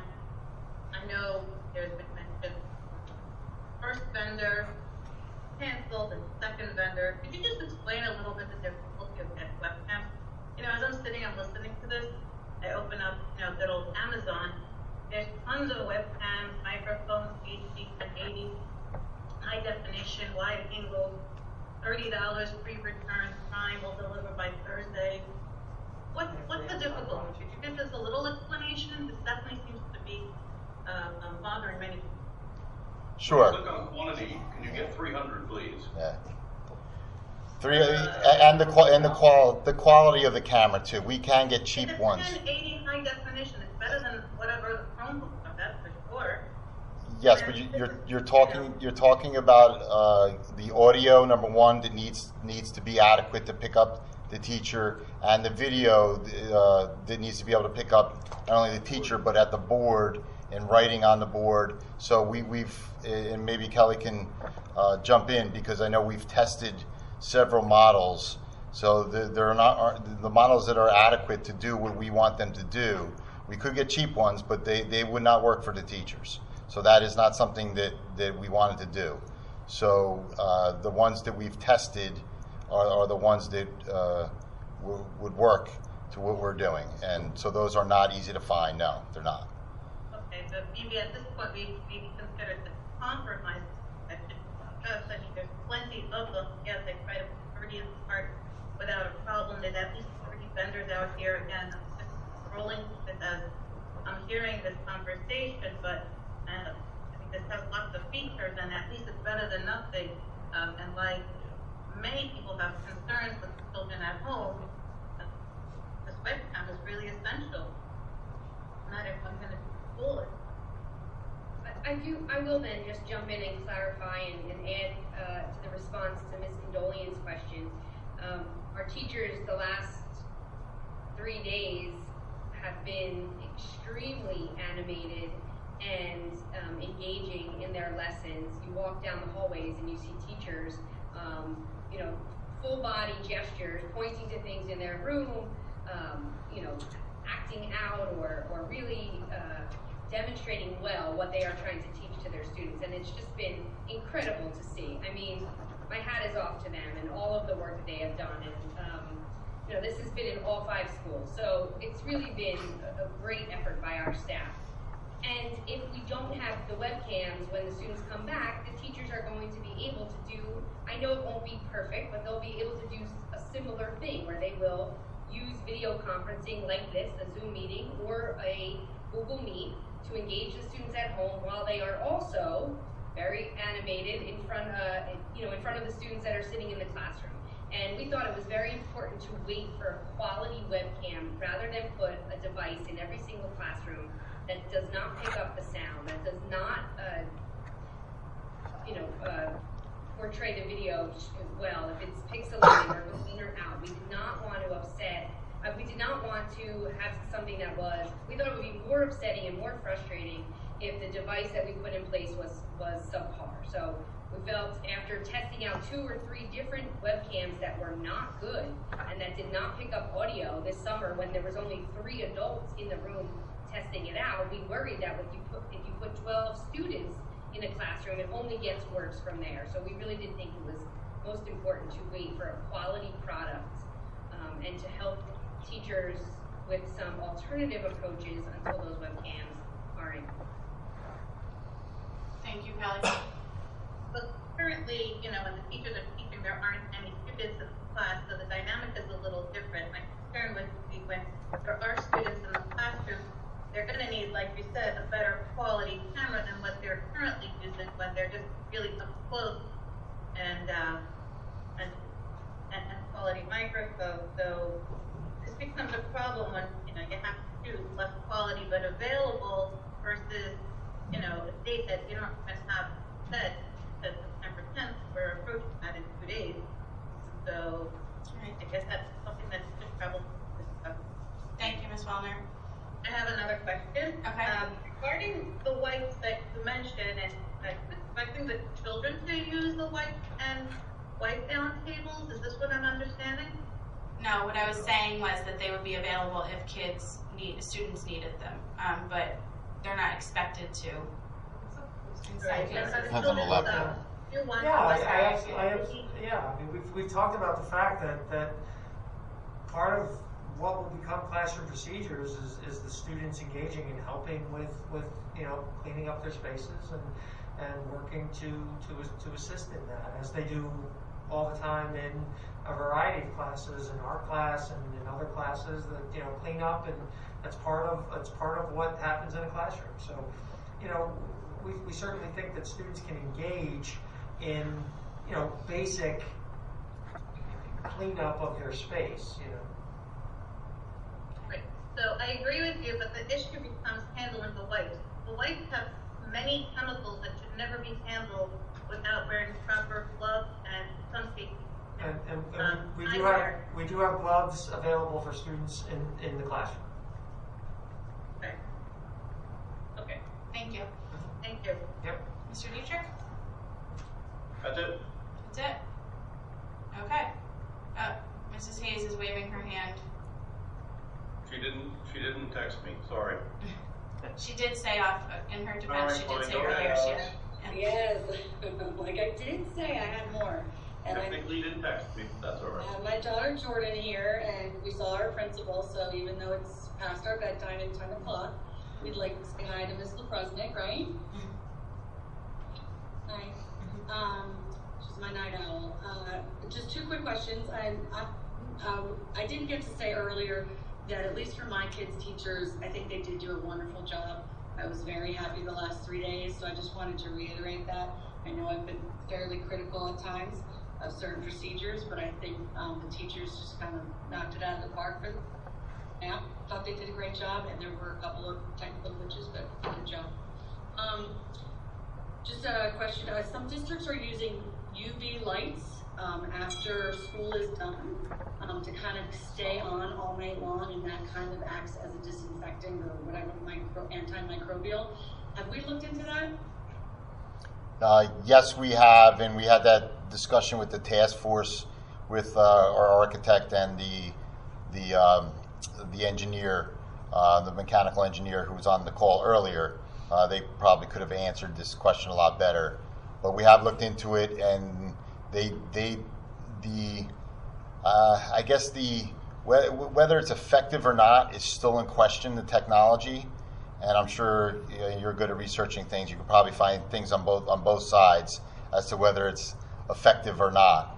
I think the consensus was it's not something that was worth exploring at this time until we have more assurance that the technology is good. And it can be, in some instances, some applications, it can be harmful to staff that handle it. So there were some cons to it. A few pros, but lots of cons. So that is a question, a discussion we had in the task force. Thank you. That was a thank you. And I'm just curious why chat rooms have been disabled the last two Board of Ed meetings. In the interest of open discussion, like if I was in the auditorium right now and Cindy White was two seats up, I could, tap her on the shoulder or whisper to her. I could try to get, her a lot of attention by waving and stuff. I could try to talk to other people. So I'm just wondering, is this policy somewhere written? Is it from the School Board Association? Can you explain why we've silenced the side comments, the chats? Sure, and any conversation you have actually should be addressed to the board president. She presides over the meeting. She is the meeting facilitator. So actually, back in the day when we did have people in the auditorium, the president would tell people not to do that. The questions have to be directed directly to the president. I'm just the conduit to do it. Okay. Is that in that policy somewhere? Yep, I'll dig it up and email it to you. That would be great. Thank you. Sure. Thank you, Mr. Dietrich. Ms. Hayes? And next, we have one more. Lisa? Go ahead, Lisa. Lisa, good job. Lisa Machado, 1708 Van Nern Street, Oakhurst. I have a couple questions, but first I want to start off by complimenting the staff. My children go to OTES, and they've gone above and beyond. They've done a phenomenal job. Communication has been key. Vast improvement that I've seen. And, you know, their technology for the building has not been so kind to these teachers. And as a teacher myself, it's frustrating that the technology aspect of what's happening in that building is up against these teachers who are working so hard to keep everything fluid and perfect for these kids without distractions. So my question is, what is the model of these webcams you're talking about? Because that's going to be essential for the kids at home. And once they arrive, what's your turnaround time of installing them? Are the wires or Cat 5 and Cat 6 already there? Are they ready to just be plugged in? Or is this going to take weeks and months to install? Obviously, they can't do it during school hours because the children are there. Yeah, Mr. Janarone can email you the model number, but he did speak earlier to say that our maintenance guys are working overtime at night to install the wires so that they just have to be plugged in when they come. Okay, so once they arrive, they should all be in like the next day, or? I mean, it might take a couple days to get them through the whole district, but yes, they'll be able to be done a lot quicker than if we didn't have the wire ahead of time. We do have the wire. Okay. Okay. All right. I have another question for you. Sure. In light of teachers wanting to take leaves, I respect that. And if a teacher is quarantined for their 14 days, rather than taking a pay cut and FFCRA, are they allowed to virtually teach from home? If I'm they sorry. choose to do so. I'm sorry. That, if I may. Sure.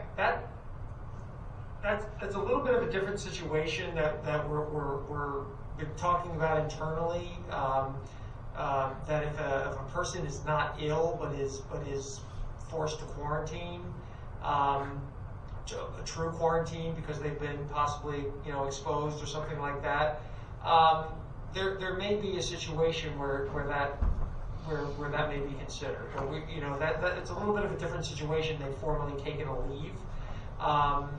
But that's something that we're having further conversation about. But that is a good point, and we're talking about that. So are you considering possibly a virtual academy for teachers who we know long-term want to teach? They want to be with their classrooms, they want to be connected, they want to be part of the staff, but kind of seems like they're up against not being able to work from home, but it can be done, it happened, and I'm for a phenomenal teacher teaching from home versus a substitute who may not be qualified to teach that subject area. Not at this time. Like I said, I think there's a difference of what you spoke to where, someone, there's a difference between someone who has a medical condition that they feel puts them at more risk to serious complications and thus decide they want to take a leave of absence, to a person who's been required to quarantine for a couple week period of time. There's an end date to that. There's a it's a 14-day period. It's different from a 3-month leave or a 4-month leave type of situation. So we'll look at things as they occur, but a virtual option at this point is not something that we are looking at. Okay. Thank you, Ms. Pichata. Mr. Dietrich?